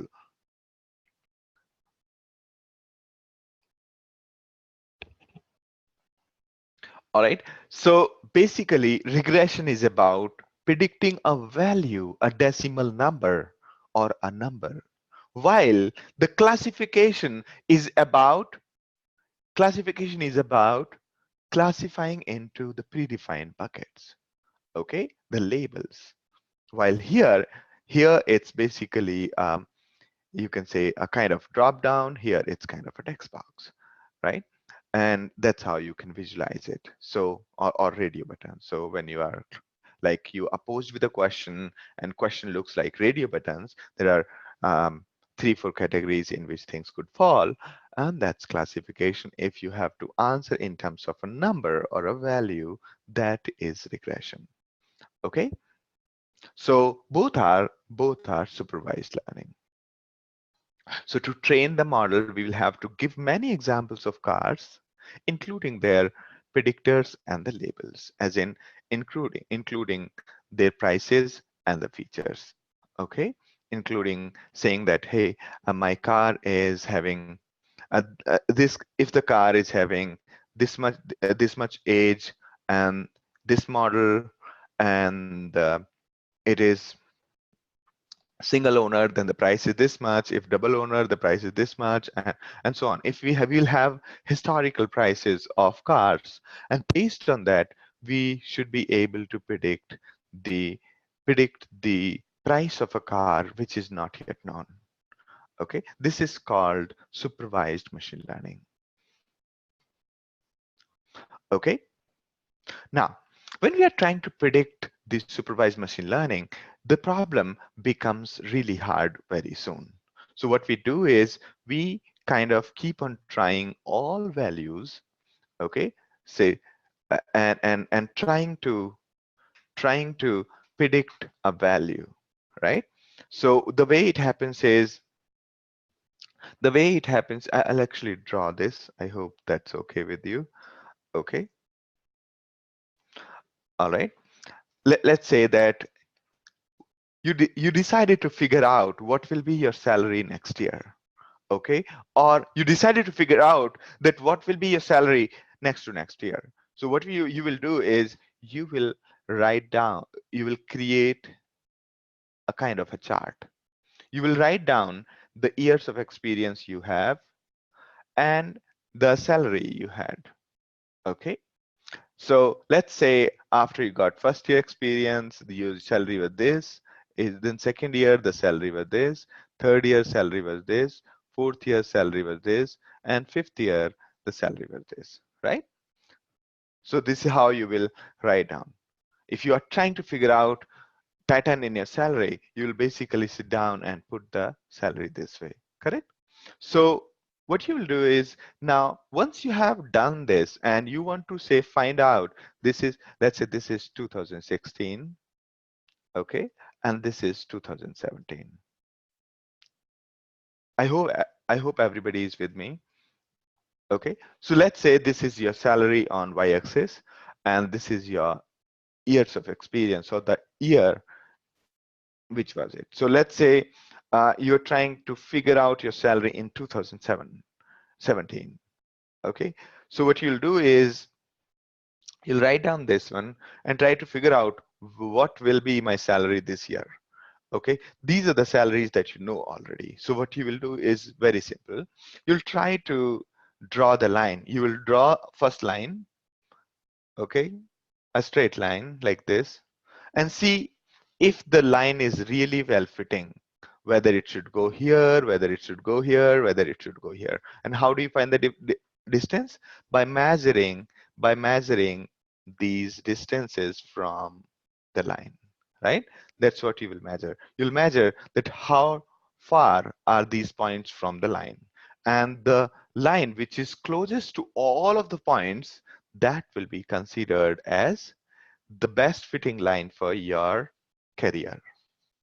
Okay, I hope this is clear to all. So on y-axis you have salary, your salary. On x-axis you have the year. Okay, and you're trying to predict your future in 2017. So once you have drawn this line, you will be able to pinpoint that, okay, this is what my salary would be in 2017. Is the diagram clear to all?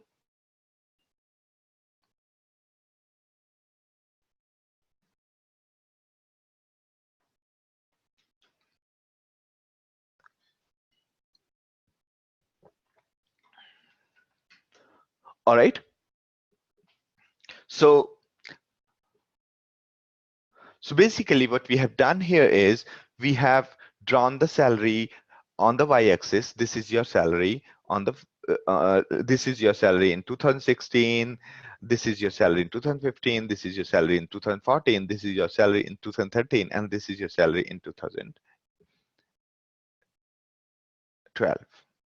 So you draw this graph, and then you realize that you had a better year here. 2013 was your better year, but remaining one looks like a linear path.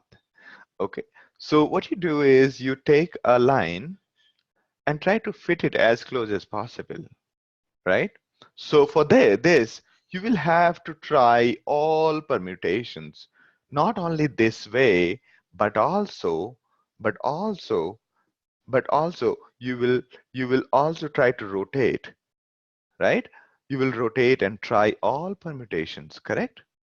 So you'll try to rotate and you'll try to move it up and down and see if which line is fitting, correct? So there could be many combinations, and could be many more ways. So first you will figure out that the way you to fit is find the distance between this point and this point, and square it and sum it and so on. So basically you will try to see how well the line is fitting and which line is fitting. So you will try to figure that out, correct? And for that you will have to try all kind of lines and all kinds of positions like this, and you might have to try this and so on, right? Now what you see here is an interesting part. What's happening is that you are trying all permutations, but since you are a smarter person, what you are able to see is that you are able to see things visually, and we are able to observe things visually, right? Now computer can't see that, so computer will basically start from here.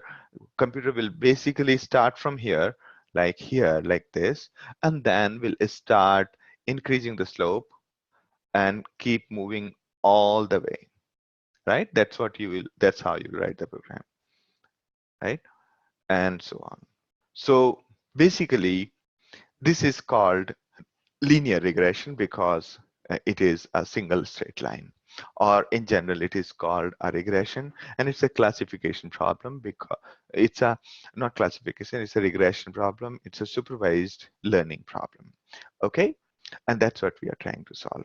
The purpose of the chart is to figure out our salary in 2017 or maybe 2018 or maybe in next year. Okay, that's the purpose of this chart. Now question is to try so many computations, it'll be really hard to try every possible line, correct? It'll be really time consuming if you try all possible uh, sleeping line, slanting line, and all possible angles and all possible positions. It'll take forever, right? And that's where, so instead of trying all possible lines, go into the direction yielding better result. Okay, we will try to go into the direction which is yielding better results. Okay, and so the moment we turn it up, we realize, oh, we are going away, then we will keep it here, and then we'll start changing the position. So the general tendency is to, instead of trying all possible combinations, we will try the combinations. We'll try the combinations in the direction which is giving us better result, right? This is called gradient descent. Imagine yourself blindfolded on the mountainous terrain, and you have to find the the steepest point on this mountainous terrain.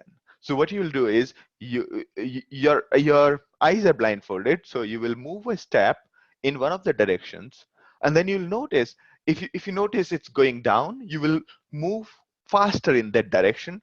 If you observe that it's not going down, it's going up, we go in the opposite direction. And that's what is the gradient descent. Gradient descent basically helps us finding a better solution by trying out only those lines in this diagram which fit into our requirement well.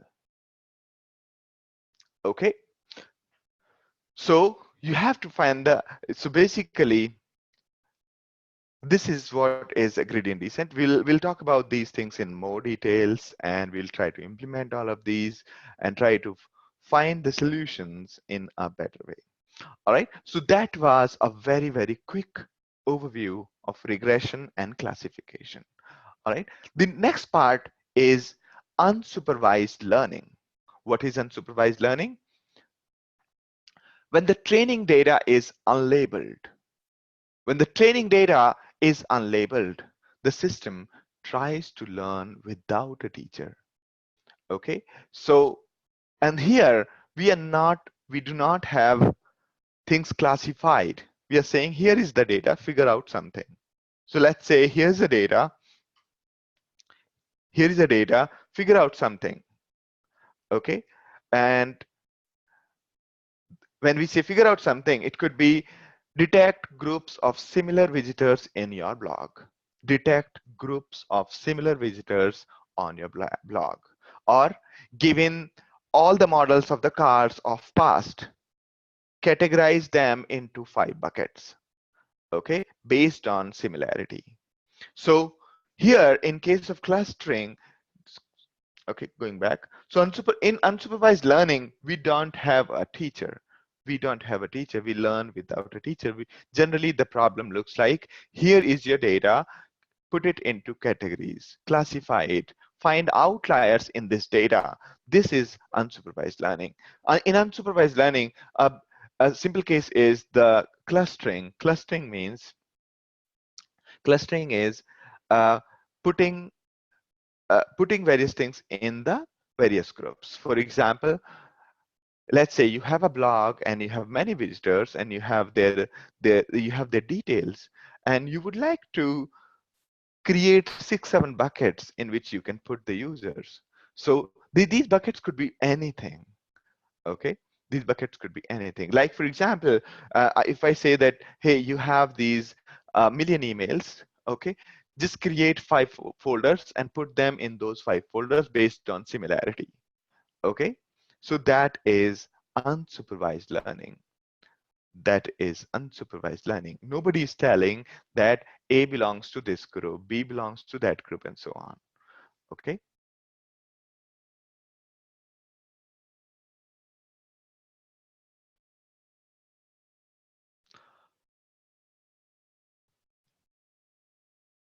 all right. So So to train the model, we just feed the training set to the clustering algorithm. When we want to cluster the users, we basically give the data to the users. At no point we'll tell the algorithm which group a visitor belongs to. It finds groups without our helps. Okay. Only thing we tell is the criteria of similarity. Okay. Only thing we tell is the criteria of similarity. So After clustering your users from the blog, you may notice that 40% visitors are comic lovers and read the blog in evening, and 20% visitors are sci-fi lovers and read the blog during weekends. This data helps us targeting our blog posts for each group. Now, in the unsupervised learning, the other one is hierarchical clustering. In hierarchical clustering, we classify things further, break down these big buckets into shorter buckets. And here is hierarchical clustering is bringing similar elements together in the form of tree. Nodes closer to each other are similar. Nodes closer to each other are similar. So given all the animals, given all the animals on the planet, given all of their features, like what they eat, uh, what kind of teeth they have, how many feet they have, and whether they can run, whether they can swim, whether they can fly, and what kind of weight they have, what kind of um, what do they eat, and so on. If we have given all of these characteristics of all the animals on the planet, and we are asked to create a hierarchy of species. This is called hierarchical clustering. We can do that. We can basically, based on the data, you can come up with this. The algorithm can come up with this, that humans and chimp belong together under the same umbrella, under the same parent. Similarly, mouse and rat are under the same umbrella, while monkey is slightly away from human and chimp, right? And the monkey is far more away from mouse and rat, and so on. Horse and dog kind of belong in the same bucket. So what you see here is the algorithm can create the same hierarchy what Darwin and other biologists have created after a lot of study. Okay, this can be done based on the data.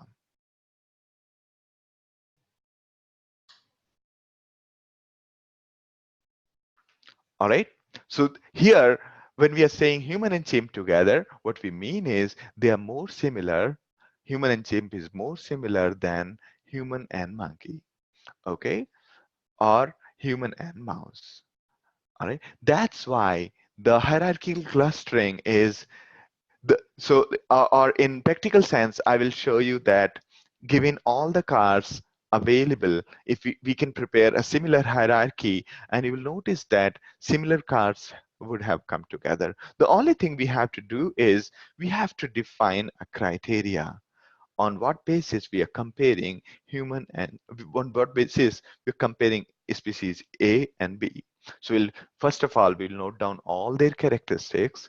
Then we'll create a formula to find the difference between those characteristics of a cow and characteristics of a human. All right. I hope that answers your question. All right. So in unsupervised learning, there's something called anomaly detection, that detecting something unusual. So we are kind of we know our data, and when a new data point arises, then can we detect it as anomaly or not? For example, detecting unusual credit card transaction to prevent fraud. All right. So this is called unsupervised learning. Third form of machine learning is reinforcement. So I hope all of you are with me. So we talked about supervised learning, in which we talked about classification like spam filtering, spam classification. Regression is finding your salary next year. Clustering is making groups of elements like um, uh, your blog users, categorizing them into various buckets. Then reinforcement learning. Reinforcement learning is something which we have already seen, and reinforcement learning is basically what I showed you in the beginning. That Mario example was reinforcement learning. In reinforcement learning, there is an agent, there is an environment, an agent does something. So so like in that Mario game, there is Mario, and then there is environment. Mario is moved, the agent is moved, and then something happens, right? So in reinforcement learning, you have the full environment and you observe and take action, and you are rewarded or punished. Okay, so so you observe, select an action using a policy, then take an action, you get rewarded or penalized, and you keep on updating the policy.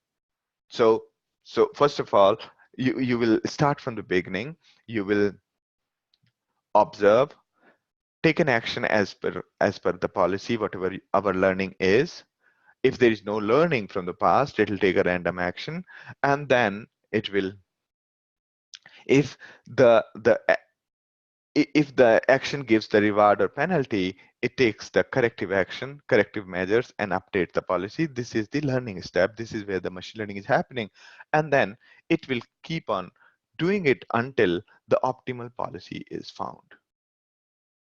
Okay, so this is called reinforcement learning. So reinforcement learning is used at many places. One of the such case was AlphaGo. In AlphaGo, there was a program called AlphaGo from Google's DeepMind team, and which actually defeated the world champion Lee Sedol at the game of Go.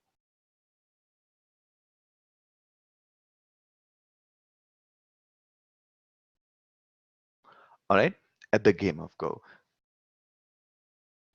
This is called reinforcement learning. So reinforcement learning is where there is an agent which goes into environment and keep on taking action. The way exactly the Mario example was the best example for reinforcement learning. All right. So there are three questions. There are a few questions that I would like to answer now, and then we will move on to the next way of looking at machine learning types. All right. So first question is from Vikram. In the Venn diagram slide, why robotics is disjoint from ML? Robots do learn as they perform tasks and get better. Correct, correct. A question from Vikram is that in one of the diagrams, if I quickly jump there, sorry, let me just jump to that point quickly.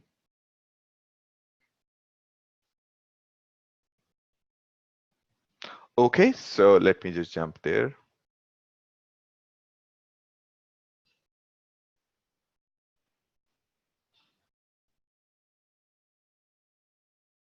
This one, right?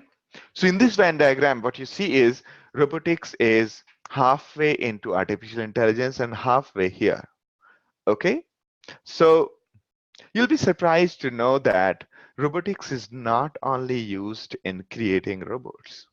Robotics is used in mechanics, a lot of it. For example, the printer that you use, that you use is the biggest example of robotics. Okay, therefore, robotics is not only about artificial intelligence. Robotics is much more than that. All right, good question. A question from Hiwi Joe is Hiwi Joe is, let's say that's an intrusion detection software. Let's say that our intrusion detection system tries to detect hacking attempts over the network. What way is more effective, supervised and unsupervised?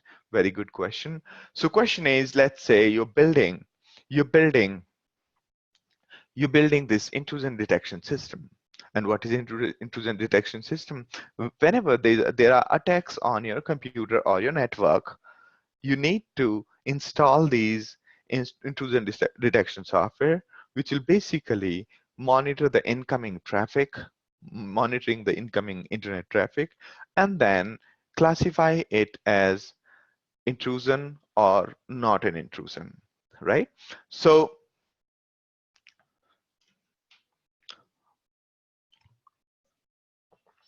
Question is, while building such software, do we choose supervised or unsupervised? Okay, so there are both things. I'll explain to you how. Let's say you already have a lot of data, right? Let's say you already have a lot of data, and what you want to do is you like to you already have it classified. You already have it classified that this was a good, this was a bad. In that case, you would apply you would apply the you would apply the supervised learning. Okay. Now let's say that you are still assisting or building your data of good and bad traffic, right? So what you'll do is you'll first take the raw data, try to automatically categorize into two broad categories. And once you have done that, then you will manually go over the data and take a look at it and then try to label it manually. So unsupervised kind of assist you in understanding the data so that you can label it and you can further apply supervised learning. Okay, so unsupervised learning, generally your problem is larger solutions are a combination of supervised and unsupervised learning. Sometimes we use supervised learning for our own understanding of data, and then based on that, we build a supervised learning solution. All right, good question. I hope that answers your question.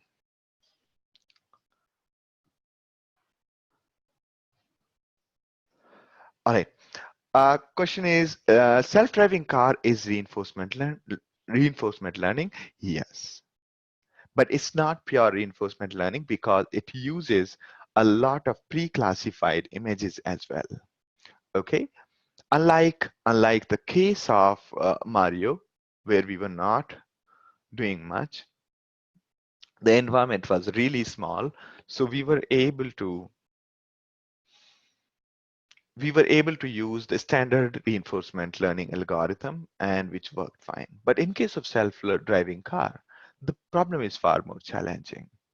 And therefore some part of it are basically it is more or less a reinforcement learning, but most of the parts are different form of learning. One of the form of learning is the supervised learning, because we have trained it already on various data sets that this is people or animal and these are the objects. This means this close, this means this close, this kind of image that you see, that means you're very close, and so on. Okay, though that kind of training is supervised learning. So it's a combination of multiple. All right, a question from Kenji is that, does ML automatically use reinforcement learning if it's unsupervised? Let me just go up. Does machine learning automatically use reinforcement learning if it's unsupervised and allowed to set its own rule, or does ML choose amongst which unsupervised technique to use? Okay.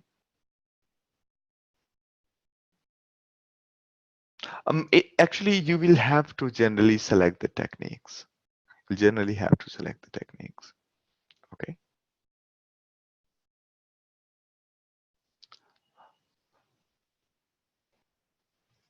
A question from Vikram is, my question was about disjointness between robotics and ML circles, not why robotics was not fully within AI. Okay. Good question, Vikram. So question is, why isn't this robotics kind of overlapping with machine learning, right? Right? Because machine learning is about the algorithms, while robotics is about hardware. Okay?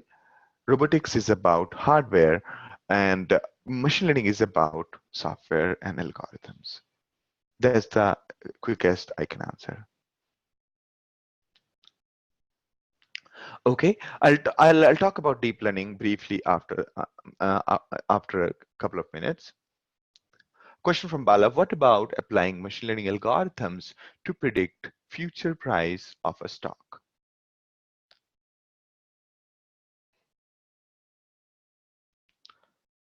How do you think it is possible? What about applying machine learning algorithm to predict future prices of stock? How do you think it is possible? So yes, I mean, actually, the fact is that's where machine learning algorithms were first applied. Okay, so if, for example, if you look at a company called D. Shaw, that was my first company where I worked on. We did have humongous amount of data. We had the 10,000 node cluster at that time, and why we were gathering all of that data is so that we can clearly predict the future prices of some stock. Okay, and that's where a lot of machine learning algorithms are being used. Okay, Binta, I'm missing your questions. Can you ask using Q&A window? I'll try to answer that. I think your question will be answered soon. Okay. Roshan, I'll answer your question after we talk about deep learning. A question from Noor. From all these questions and intro, it looks like learning machine learning seems hard. Is it as hard as it sounds, or do we have mature tools available to have our idea imagination applied to data in easy and quick way? Do we have to write algorithms ourselves or different good question, Noor. Yeah, thank you. So machine learning is a bit harder because we we will have to apply all our software knowledge to create the features of data. Okay, that's why it looks a bit harder. That first we need to know how to process data, we need to know how to classify data, as in we need to know how to you convert data into features, and then we have to define various kinds of objective functions. Like if we are comparing humans, right? Let's say we are trying to achieve this. I'll take a proper use case to answer your question. Okay, so let me go ahead.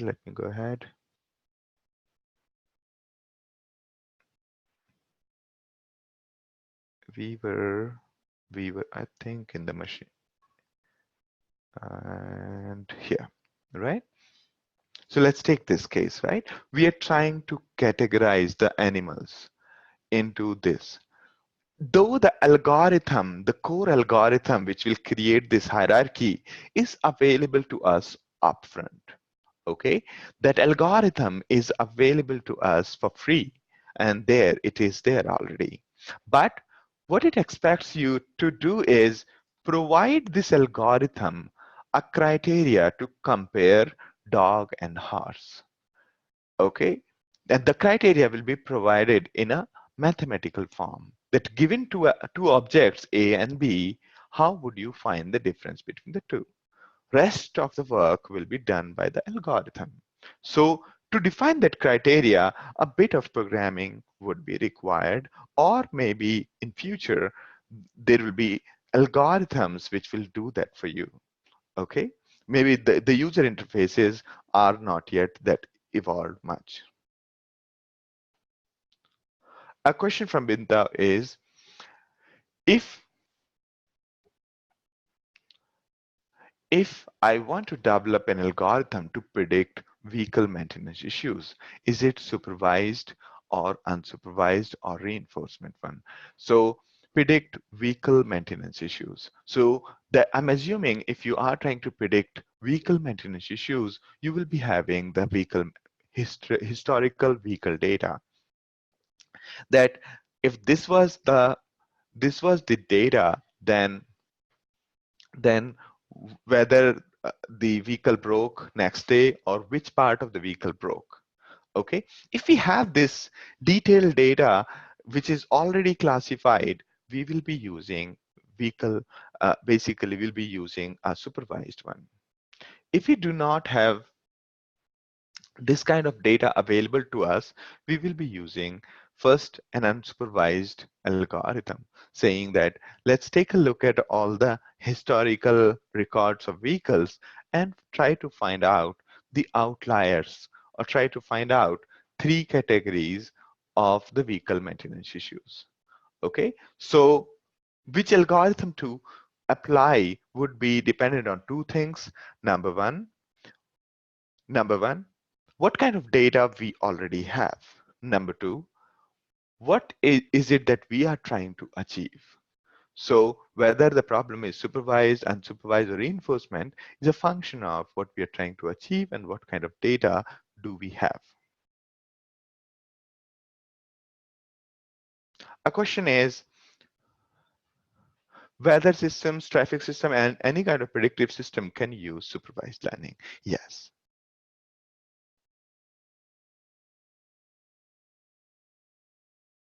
A question is, how about capsule networks and wavelets? Mm, I think we'll keep this question out of context. If you give me a bit of context, then I can answer this. Okay. So there are many more algorithms and ways to solve a particular problem, and there are more algorithms available, and deep learning and the current ones are those. Okay. Pawan's question is reinforcement deep learning. We'll talk about deep learning and then we'll talk about reinforcement.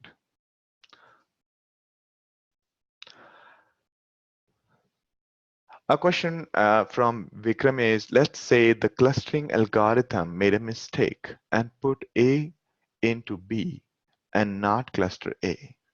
Okay, is there a way to tell the algo that item A belongs to cluster A?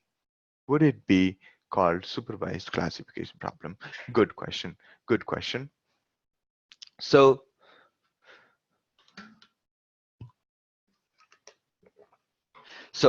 good question. So it's the same question as earlier. So let's say you have some data and you're trying to basically classify them into two buckets.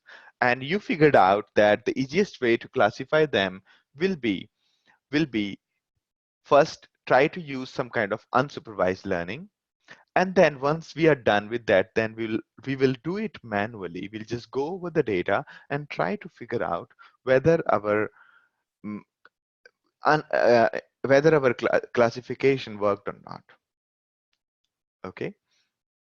Sorry, I think let me reread the problem. Let's say the clustering algorithm made a mistake and put an item that was belonging to A into B.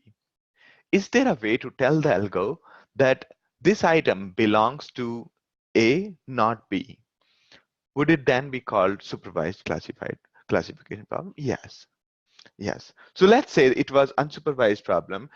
Let's say you were given some kind of data and you were trying to figure out whether item belongs to A or B, right? So first you try to create your own criteria to classify things and apply the unsupervised learning to classify. And once that is done, you can curate it. You can basically go through the elements and say that this is done correctly, this is not done, and then apply supervised learning. So you are right. Okay. Question is, if we don't have any data available and we are building project from the scratch, can we generate our own data and train it? So in case of reinforcement learning, that's what we do. If we have a system that can help us generating data, then we can use that. Okay. Also, like in case of Mario example, the program itself was generating data by playing again and again by the way of an external system. Okay. So the other way, if you're trying to solve some kind of problem, say you're trying to figure out the patterns in email, you can use the pre-classified data.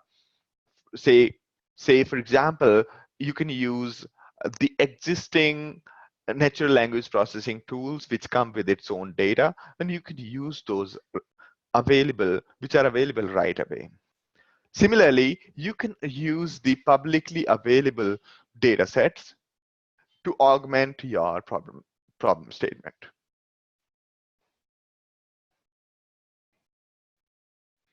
Okay.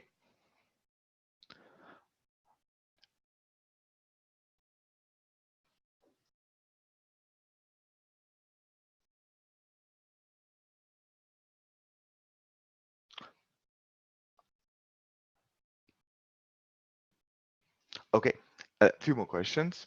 All right. A question from Tanmay is, distance between rat and horse looks similar with dog, but they are in different groups. Okay, so this diagram is basically based on certain specific characteristics. Okay, and it's not visual. Okay, it's not visual. Is I mean, there are rat and mouse. You see that? And no. Okay, good question. Good point. So here, let's take a look at this diagram. Okay, that will make more sense. Let me just expand it and then take a look. Okay, so question from Tanmay was that these two look closer while these look farther. But the truth is here, this is what you have to take a look. So horse and dog belong to the same parent. Rat and mouse belong to the same parent. And this group is closer while this group and this group is farther. Okay, so that's what it is. All right.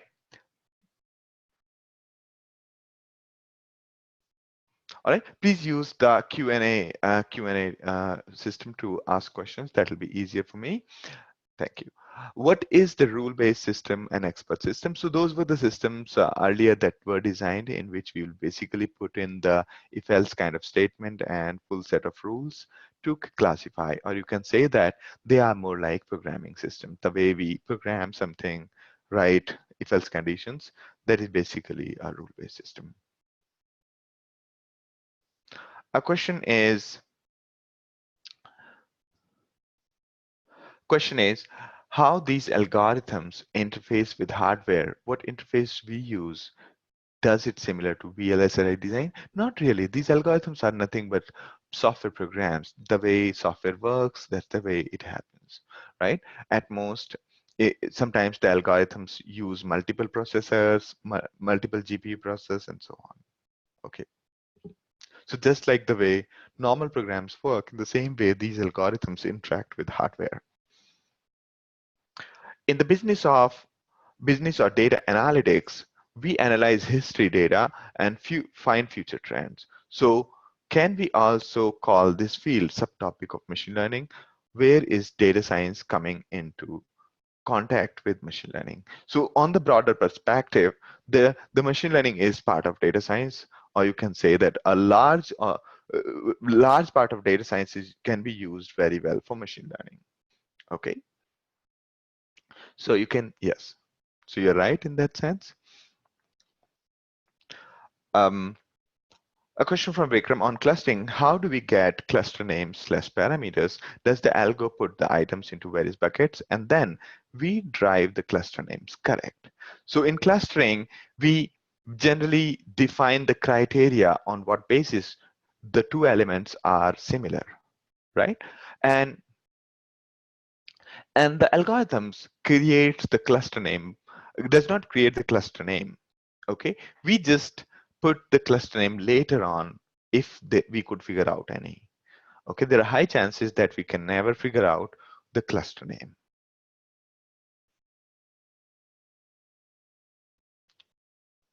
All right, a question from Pankaj. What qualification skill set required for machine learning? Machine learning requires you to have a basic understanding of data, being able to clean the data, and maybe a bit of programming language. Okay, why programming language? Because sometimes you might have to define various criterias in the form of a program, right? So a question from Bala, when you say GPUs are used for machine learning, is it specific to images? Good question, Bala. So question is, why do we use GPUs? So if you take a look, we were trying to draw lines here, right? When we were trying to show you the salary part, right? So it's basically a mathematical operation, right? And we have to try all possible lines at various slopes, and at various positions, right? we have to try all possible lines, and there are many more permutations there. So a bit of maths is needed, a bit of mathematical computation is needed. So GPUs or graphics cards that we have used in past were pretty good at doing the floating point arithmetic, or were very good at doing mathematics, right? They were really fast. So, and so you'll find that the GPUs are not only specific to images, but for the cases where we have to try many permutations which involve floating point, or you can say that uh, number calculations.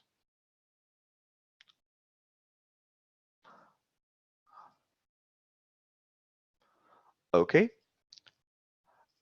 a question from Kanji for further. Since ML depends on which program, algorithm, and unsupervised supervised technique that we use, this means that no two people can generate the same answer. Therefore, how do we know that an answer, response, or a solution is the optimum for the problem?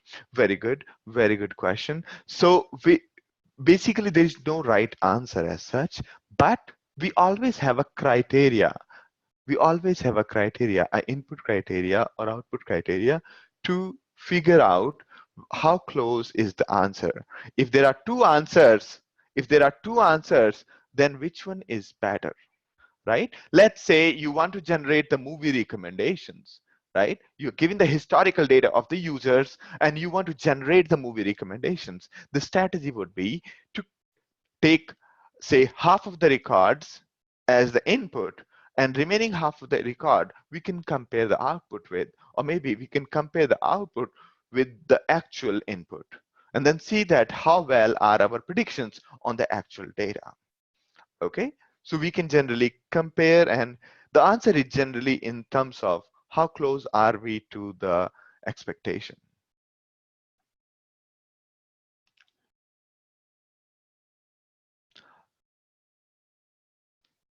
Okay, a question from Bindao is that you're talking about simple linear regression.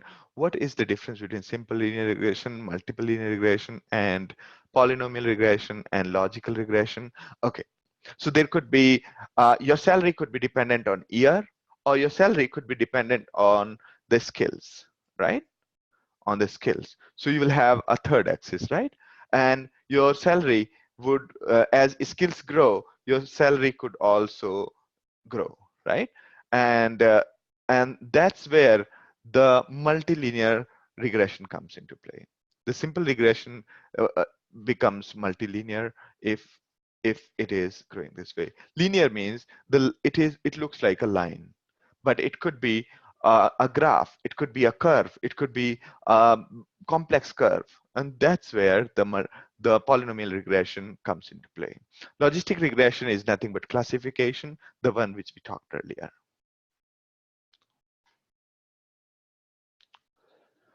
A question is, should multiple tests and QA tests be generated to validate the model? Yes. Generally, there is a single test to compare the output with the input, output with the expectation.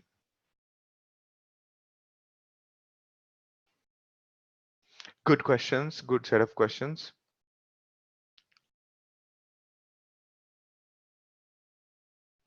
All right, great.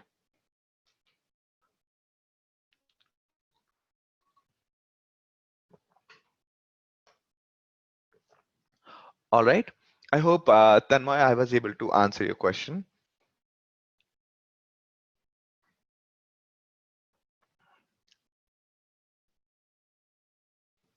All right.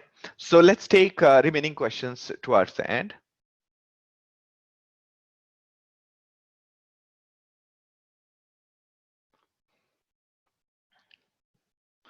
Okay. A quick difference between AI and machine learning is that AI is the objective and machine learning is a set of algorithms to reach that. Okay. And so we'll talk about training data and test data after a while, and then we can go ahead. All right. So Now, the second criteria of classification of various machine learning types is how are we learning incrementally or completely again? Okay. Now, based on that, based on learning incrementally, there are two ways. One is called online, other is called batch processing. Okay. So in case of batch learning, what we have is what we do is we study the problem, then we train the ML algorithm, we take the data, evaluate the solution, and then launch, right? So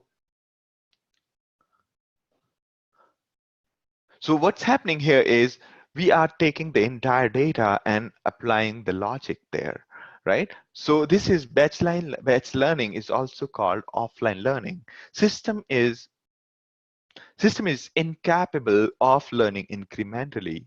It must be trained offline using all the available data.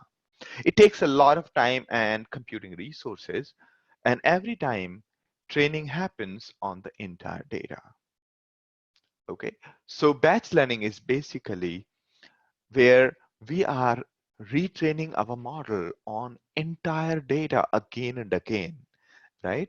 Again and again periodically.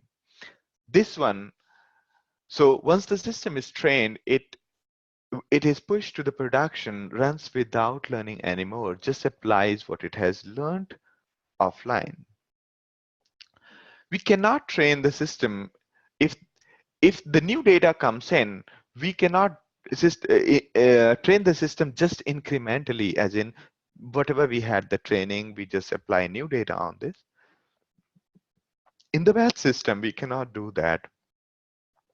We have to train the new system from the scratch on the full data set. So, and basically, the limitations of this is it takes a lot of computing resources. If the data is huge, the training from the scratch is nearly impossible. It becomes so stopper for a lot of practical use cases. It takes a lot of time, it takes a lot of resources, and sometimes the time expectations are not met with batch learning because it's doing the entire thing again from the beginning. If we had a billion records and only 2 more records have come in on which we want to train our system, we'll have to redo the entire machine learning process. So for those kind of cases where the batch process is not sufficient, we have devised something called online learning, online machine learning, which is basically kind of real-time learning when we train the data based on some old data, existing data, then evaluate the solution, launch it, and then whenever a new window of data is coming in, it's running and learning, running and learning. So it's basically updating itself on the fly as new data is coming. So this is what is online learning. Using online learning, we can handle huge data set as well as provide a lot of newer additions to the existing one.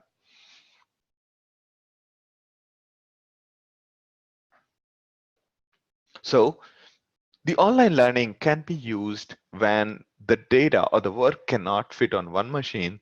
The training data is divided into batches and system is trained on each batch incrementally.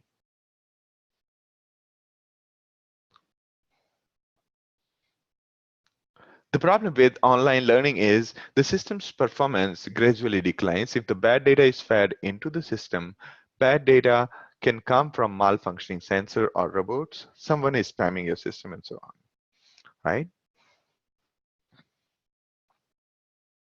So in case of online learning, closely monitor the system, turn off the learning if there is a performance drop, and monitor the input data and remove the anomalies. The other way to look at machine learning is instance-based or model-based learning. Most machine learning tasks are about making predictions. Having a good performance in training data is good, but true goal is to perform well on new instances. System needs to be able to generalize to the example it has never seen before. Okay, so this is basically another kind.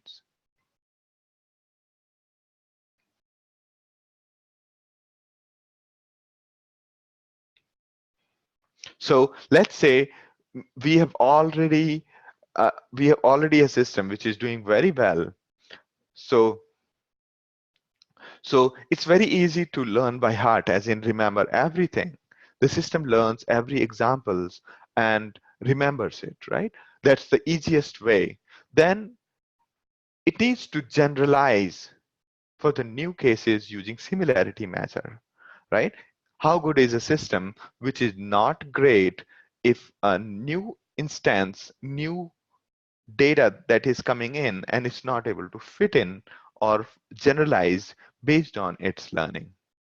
Okay, it's like you attending my class and you are attending all these chapters. As long as somebody asks you definition, you're able to answer, but somebody asks you a midway definition, you're not able to answer.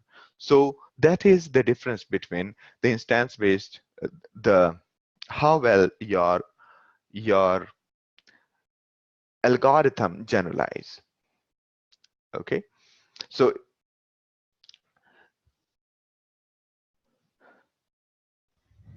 let's take a case of spam filter flagging emails. So spam filter flags email that are identical to known spam emails, emails marked spam by users. Also, the emails which are similar to known emails, known spam emails, this requires measure of similarity between the two emails. A basic similarity measure will be the count of numbers. Okay. The other one is the model-based learning. The model-based learning that we basically create a model of these examples and then use the model to make the predictions. This is called inference. And hope that model will generalize well. We will learn more about this in the next session. All right. So basically, the instance-based learning and model-based learning is something which we'll discuss in detail in the second session. Okay.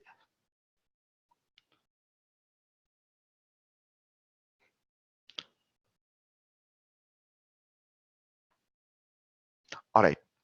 Now let's talk briefly about artificial neural network. Basically, artificial neural network are just one way of solving or is basically a way algorithm. So we talked about drawing line, right? We talked about drawing line, drawing graph, and other things. So those were the tools to solve a machine learning problem. So people figured out that if they modeled their algorithm in the form of artificial neural network, it works well. And what is artificial neural network? It's basically computer systems inspired by biological neural network that constitute animal brains. So generally, the brain of an animal is built of neurons. These neurons individually are kind of knobs, but they basically are they take the input signal and they give the output signal. Individually, the neuron is pretty dumb, but when neurons are connected together, that makes up the brain, and which is intelligence, right? So on the same basis, um, the neural network is designed. So we basically learn progressively to improve performance in a artificial neural network. So here there is this input layer, then there is output layer, and generally without task specific programming, based on the image, it will be able to say it's a cat or not a cat. Okay, so neuron, if you think about neuron, it is basically like a knob. If there is a hot water on the one side, cold water on one side, and you need to figure out what's good for you, what you'll do is you will keep on changing this knob, right? You'll keep on changing. If it's too hot, you will move to cold side. If it is too cold, you'll move to hot side. And that's where, after a couple of trial and error, you'll figure out what is the best location here. And now, in the same way, a neuron figures out the where to keep the knob based on the input and output. And in case of neural network, what we do is we basically put this kind of knobs at many places. These are all such knobs which can be changed. And then we have another layer. So this is called a hidden layer, which takes the input from one layer of neurons and so on. Okay, this is the output layer, this is the input layer, this is where we are feeding the data hot water and cold water, and this is where we are feeding the output. And using this, we are trying to figure out, trying to find the relation between this and the expectation. Okay, so a deep learning basically is nothing but a neural network with at least one hidden layer. This is called hidden layer. So when the neural network becomes little complex, as in we have multiple layers, then we call it deep learning. Deep learning is nothing but a form of a form of machine learning done based on neural network and specifically with multiple labels. So deep learning has been one of the biggest inventions in the field of machine learning because the performance of deep learning is actually mind-blowing. It's actually wonderful to have to see the results of deep learning. It's able to figure out relationships between the output and inputs very well as compared to any other algorithm. Okay, so deep learning is being used by many companies as of today.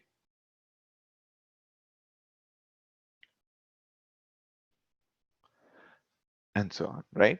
So you can see that the suggestions given by BuzzFeed is based on based on the machine learning and the deep learning. Similarly, Airbnb and Optimizely are using these tools to these machine learning algorithms to give you great results. And recently, you must have seen the Google Translate and AutoDraw.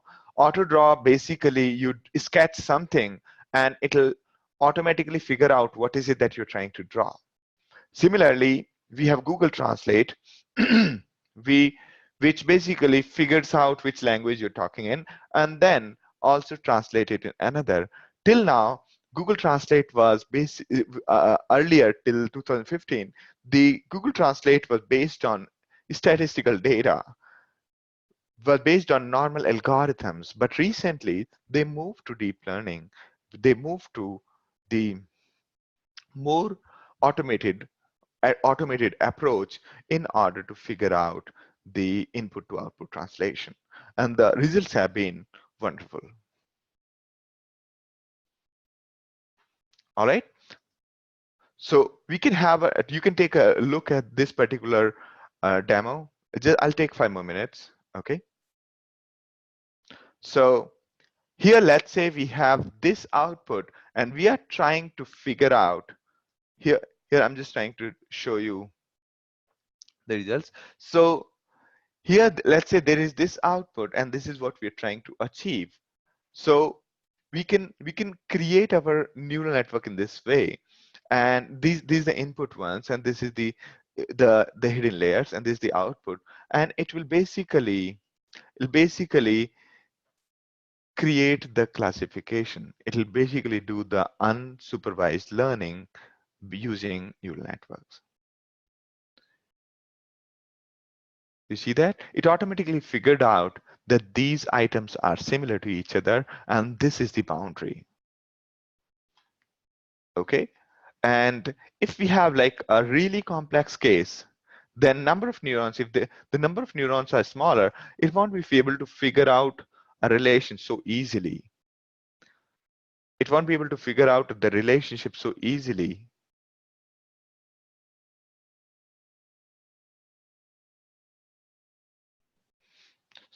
All right. So Naga, you can see that the the the ML algorithms would always disagree on the output of the data. Okay, as you can see just now. So you can, if we increase the number of neurons here, number of layers of these knobs, it would really work better. So I'm just going to increase this and see how it comes out to. Okay, it's trying to basically figure out the grouping of various elements based on the colors.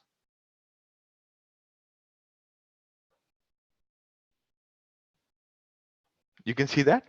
So it's trying to automatically detect the grouping of the data based on the colors. You can also increase the output ones and then see what happens.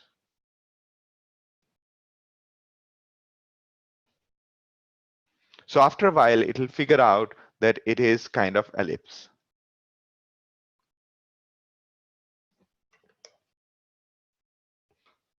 So you can see that it's basically trying to figure out how to create the group. A question from Satish. Can you please provide examples of knobs in deep learning? Okay, so, all right, let me just try that. So you can see that after a while, it has figured out that it is kind of a spiral.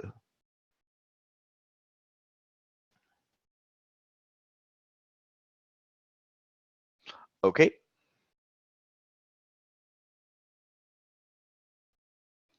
All right. So basically okay.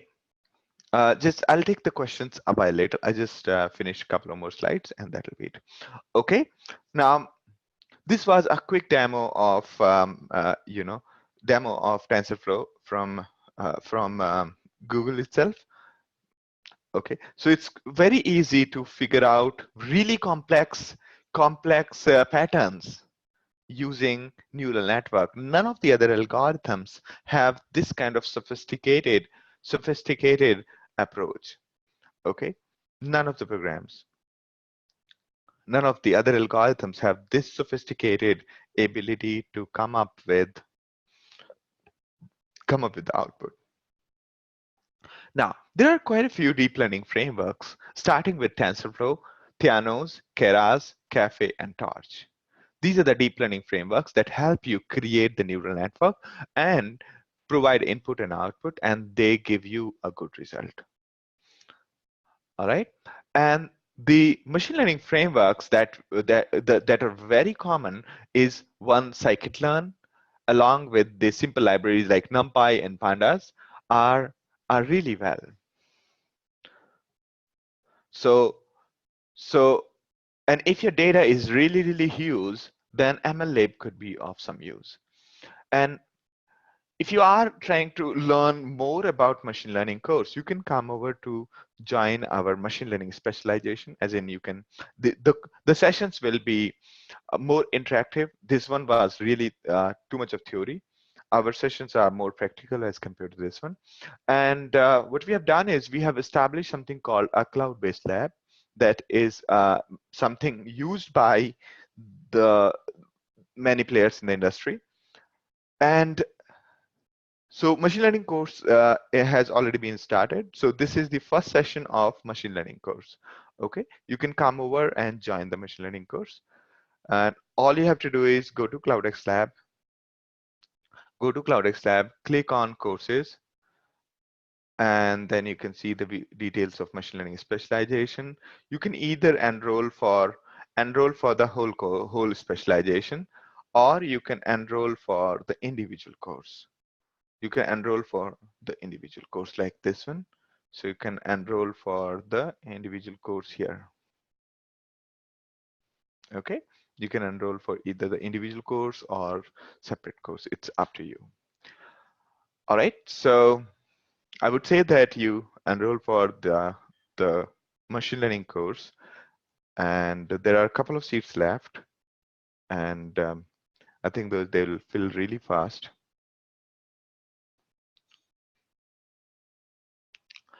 All right. For more questions for further to get in touch with us, reach out to us at reach us@CloudxLab. All right. So yeah, I'll be sending the videos and PowerPoint. I'll be answering the questions now. So come over to the course. I mean, you can join the course. We will be covering a lot of things in details. The session is going to be very hands-on. The session is going to be very, very hands-on. We're going to basically work together to solve problems to demonstrate the individual algorithm. Okay, so that's how we basically will learn to solve machine learning problems as part of this course. Okay, and whatever is required, whether it's a bit of maths, whatever is language, we will cover that part. We'll help you with that. There are a couple of seats left. I think, right, they're filling up fast, so you can sign up. In the next session, next session, what we're going to do is we're going to take one machine learning example and we'll run you through it. Okay, you all have to do it along with me in the next session. That way, even if you do not get it in the first shot, you will vaguely get an idea what is going on, and then we will deep dive into individual aspect. So this is something which we always do, that we put hands-on before theory. It's just the first session we keep it open for everybody, so it is more theoretical than practical, but rest of the remaining sessions would be practical first and then theory later. All right. Okay, so there are a couple of questions that I would answer now. There are some questions, let me answer. Okay, first question is from Manoj. How train data and test data is used in an algorithm? So we train our algorithm on a train data, and then we compare the results based on the test data. You can prepare the training data and testing data ba based on in multiple ways. You can either take the input data 50-50, mask the output, that becomes a test data, while the one which has output is is used as training data. Okay, and all right. So a question from okay, a question is difference between machine learning and artificial intelligence. So basically, as I explained earlier, the machine learning is a class of algorithms or an approach to algorithms or programming such that instead of writing rules, we basically infer the rules from the data. While artificial intelligence is about showing the intelligence like human. Okay, and machine learning is basically one part of AI. A question from Sushant. Amazon AI Assistant Alexa is an example of online learning. It's actually both. It's actually multiple systems. Alexa is a rule-based system. It understands the natural language processing, and it basically does classification upfront. So you can say that Alexa is kind of a combination of multiple machine learning approaches and algorithms. Question from Bala: how does an application software uses ML to predict data? Please help me understand with an example.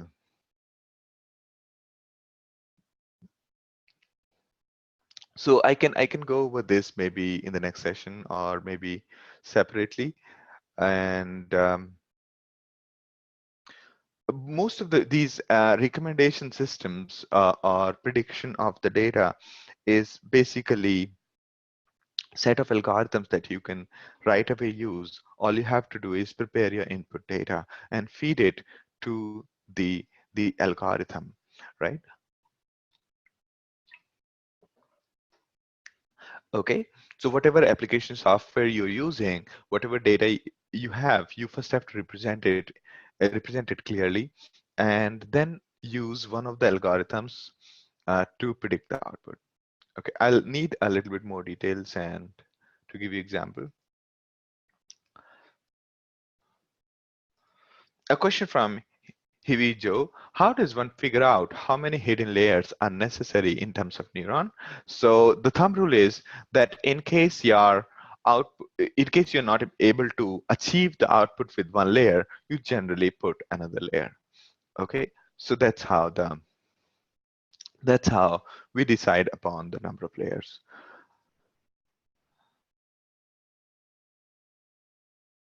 Okay, a question from Satish. The question from Satish is, can you provide examples of knobs in deep learning neural networks? Okay, can you please provide the examples of knobs in deep learning neural network? Let me, okay, let me show you again. Okay, so what we saw here was each neuron was nothing but a knob in which the you can turn the knob from minimum to maximum and uh, basically figure out the value. So what software does is, based on the output, by comparing output again and again with the expectation, it keeps on changing the knob here, and that's what is each neuron called. And when you have these multiple layers of neuron, so to match the expectation of the output, these knobs, so many knobs are changed. So many knobs are changed based on the input data. You have got input data this side, you've got output data, and these are the various knobs. They're doing various translations, and they have various coefficients, that the knob that I'm calling. So here, when we say that our neural network is trained, so each neural network would remember what position this knob is. That is the training. Okay, that is the training. So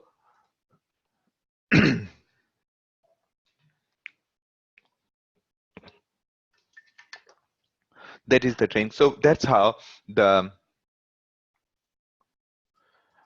all right, so based on the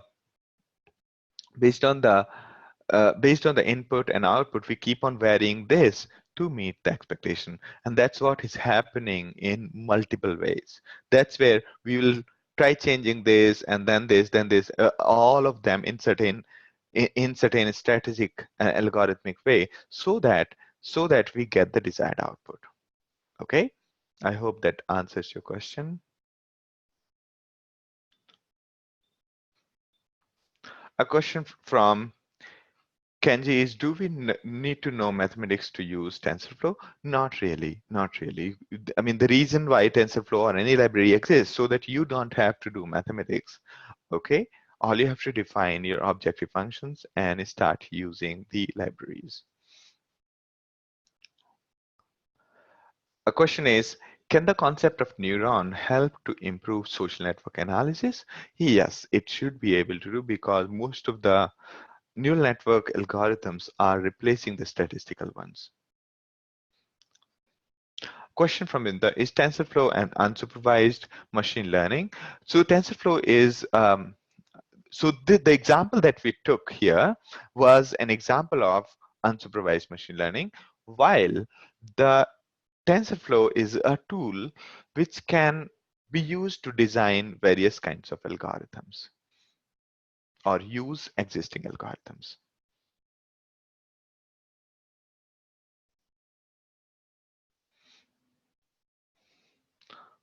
Okay, I hope that answers your question, Satish.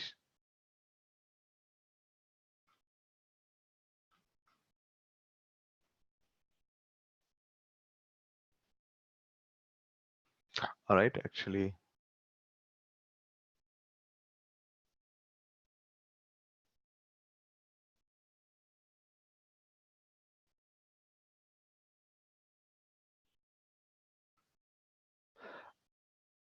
A question from Manoj, in the neural network, only the hidden layer is changed to get the predicted output, also the input layer. Input layer is generally not modified.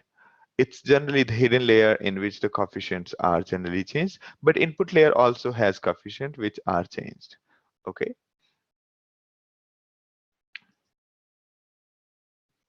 A question from Preet: is third-party library can do all the mathematics?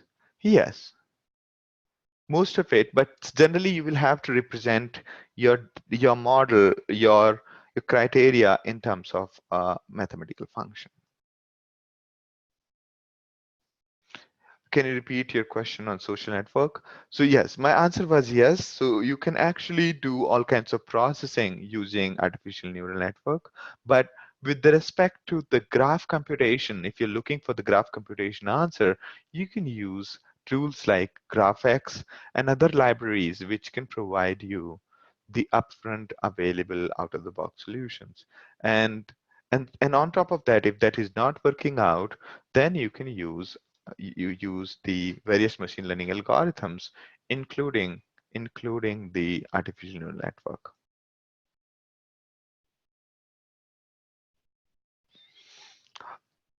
Is ML far from the field of IT and computing? Not really, not really. It's the same field. It's the same field. The objective of ML as of now, the whole dev team and everybody, is to make the libraries available in IT and computing. And most of the IT and computing companies, the agenda as of now is every software engineer must learn machine learning.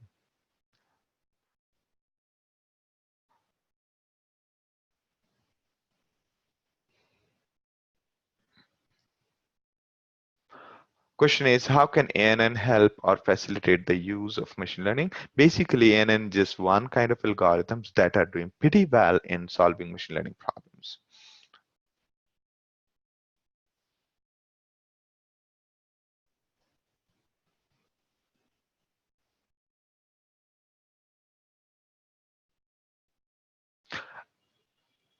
So Bidda is question is, each neuron is basically a hidden knob. Yes, that's right.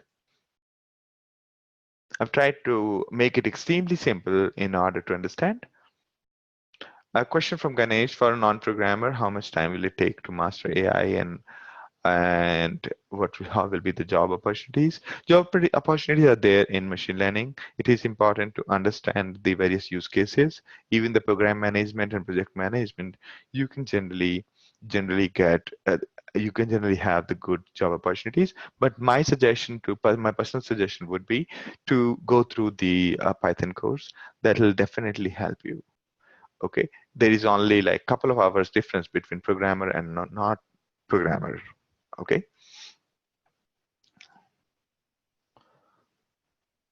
Okay, so programming generally lands you a better job. Therefore, I generally suggest that everybody should learn programming.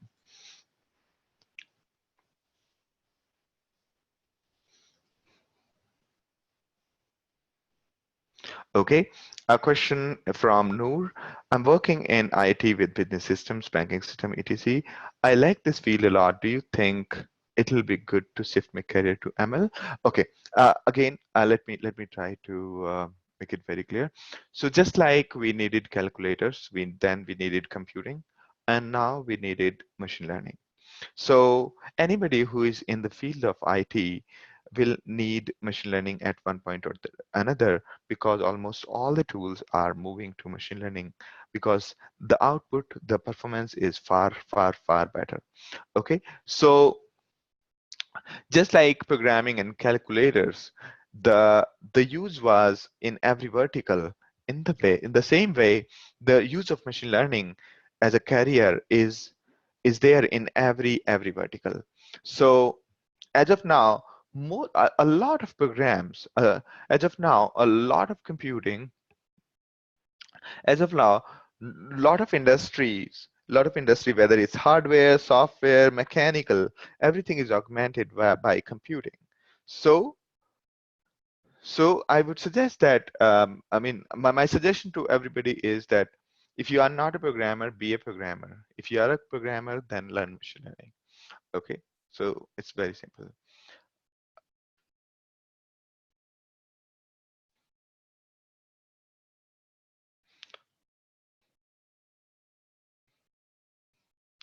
A question from Sulta.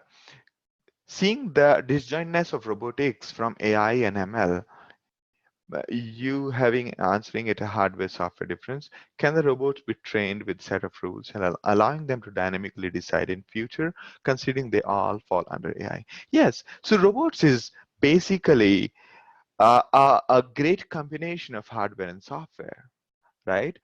So just like we have neural network and we have physical abilities of moving and lifting things, and therefore in the same way robotics is also a combination of hardware and software meaning the entire the computing plus the algorithms, and hardware means the ability to move and hold things and lift things and so on, right? So can robots be trained with set of rules and allowing them to dynamically decide in future? Yes, that's how it is. So whenever we write a machine learning program, we start with using the existing algorithms just like a set of rules, and then that would keep on deciding at later point of time. All right. I think I've answered this one. So ML is not far from IT and computing. It is part of this. All right. Okay, Kenji, I think I have answered this part. I have up to Calc 1. All right.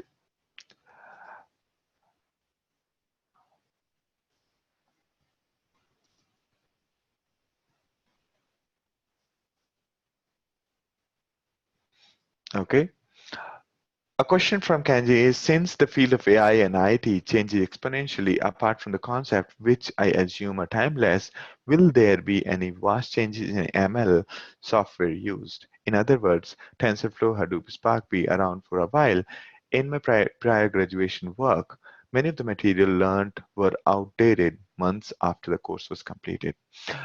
That's a good point, Kenji. And yes, I do agree that these fields are changing really, really fast. Okay, really fast. But the concepts, algorithms, the core of it remains the same. Say, for example, earlier we were using Mahat for machine learning in case of Hadoop when we were using Hadoop. But then as Spark came, the Mahat was replaced with MLlib, but the core idea remains the same. Core algorithms would remain the same. Say, for example, when we learn about, say, deep learning, as of today, deep learning, half of it actually depends on normal machine learning. And you will learn that part.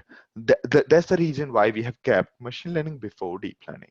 So machine learning and deep learning are going to be there for quite some time. But be ready to keep updating because new things are coming in this domain.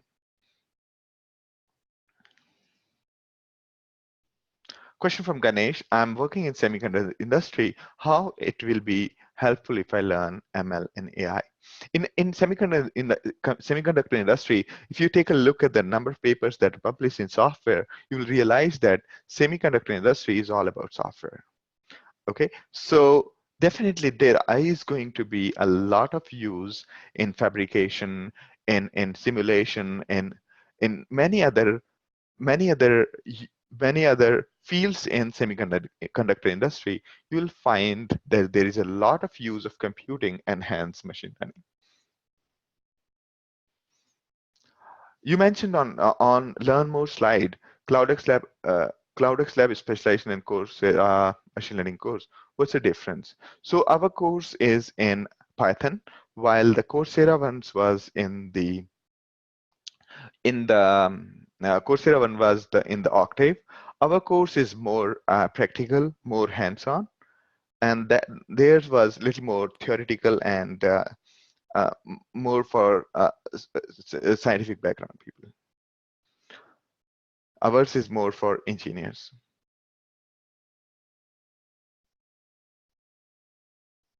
Sure. All right. Thank you, everyone.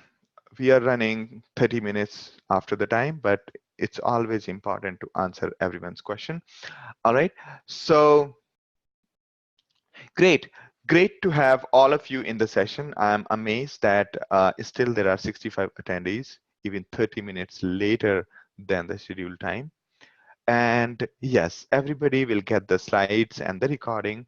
I look forward to see you in the next session. There are a couple of seats available. You can go to CloudxLab and enroll for the course. Okay. You can if you are just looking for machine learning, you can just go into view details and enroll. All right. There are 2-3 seats available. You can enroll. All right. I'm sure the next session will be less theoretical, more practical, and so I'm sure that you like the next session more. All right. So from next session onwards, it will be only for the people who have enrolled for this course. Okay. So please enroll for this course. I look forward to see you all in the session. So Python need to be taken prior, yes, but we have recorded sessions on Python, and I can help you in catching up. Those who are joining, I can help you in catching up with Python. All right, great. So Gopinath, that let me just check that part after the session. It should be enabled. Okay, and most of the videos will be enabled as and when the sessions are finishing. Okay.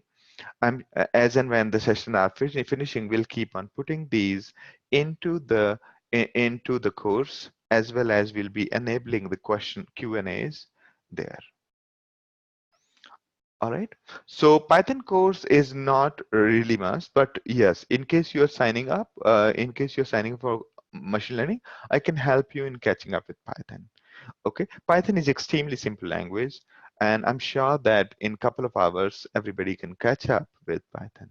All right, so not too advanced knowledge is required in Python. Okay, so feel free to reach out if you are enrolling for course in machine learning. I can help you in catching up with Python part, and it won't be too difficult at any point. All right, great. So I look forward to see you in this in the session next Saturday. Okay, Saturday from the IST time. If you are in PST or EST, it is going to be Friday evening for you. If you are in India, it's going to be morning, 7 a.m. All right. Bye bye. Have a good day. I look forward to see you in the next session. Thank you, everyone. Feel free to reach out to us at reach@CloudxLab.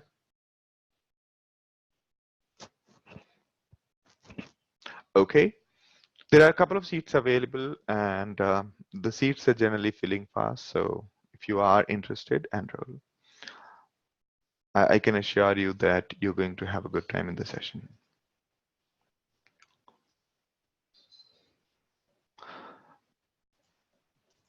All right.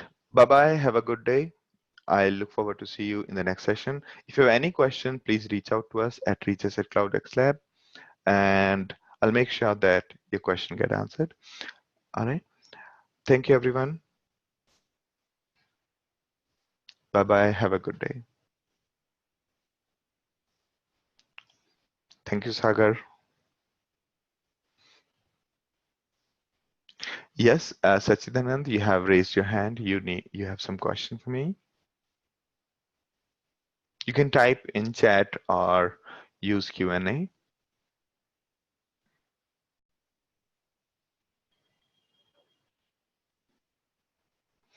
All right, bye-bye. Have a good day. Thank you, Ankur. Thank you, Arshak. Thank you, Ayush. Thank you, Bajish. Thank you, Bala. Thank you, Bhuvan. Thank you, Bintao. Thank you, Eco. Thank you, Int. Thank you, Gagandeep. Thank you, Ganesh. Thank you, Gopinath. Thank you, Jagan.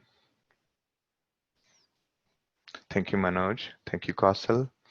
Thank you, Naga. Thank you, Naval. Thank you, Nitya. Thank you, Noor. Thank you, Nain. Thank you, Pahire. Thank you, Pankaj. Thank you, Pradeep. Yes, Ayush, you have a question for me? Thank you, Pradeep. Thank you, Rag. Thank you, Rajshekhar. Thank you, Satish. Thank you, Sindhu. Thank you, Suresh. Thank you, Sushant. Thank you, Sven. Thank you, Vithal. All right. Great. Great to have all of you in the session. I look forward to see you in the next session. Bye bye. Have a good day.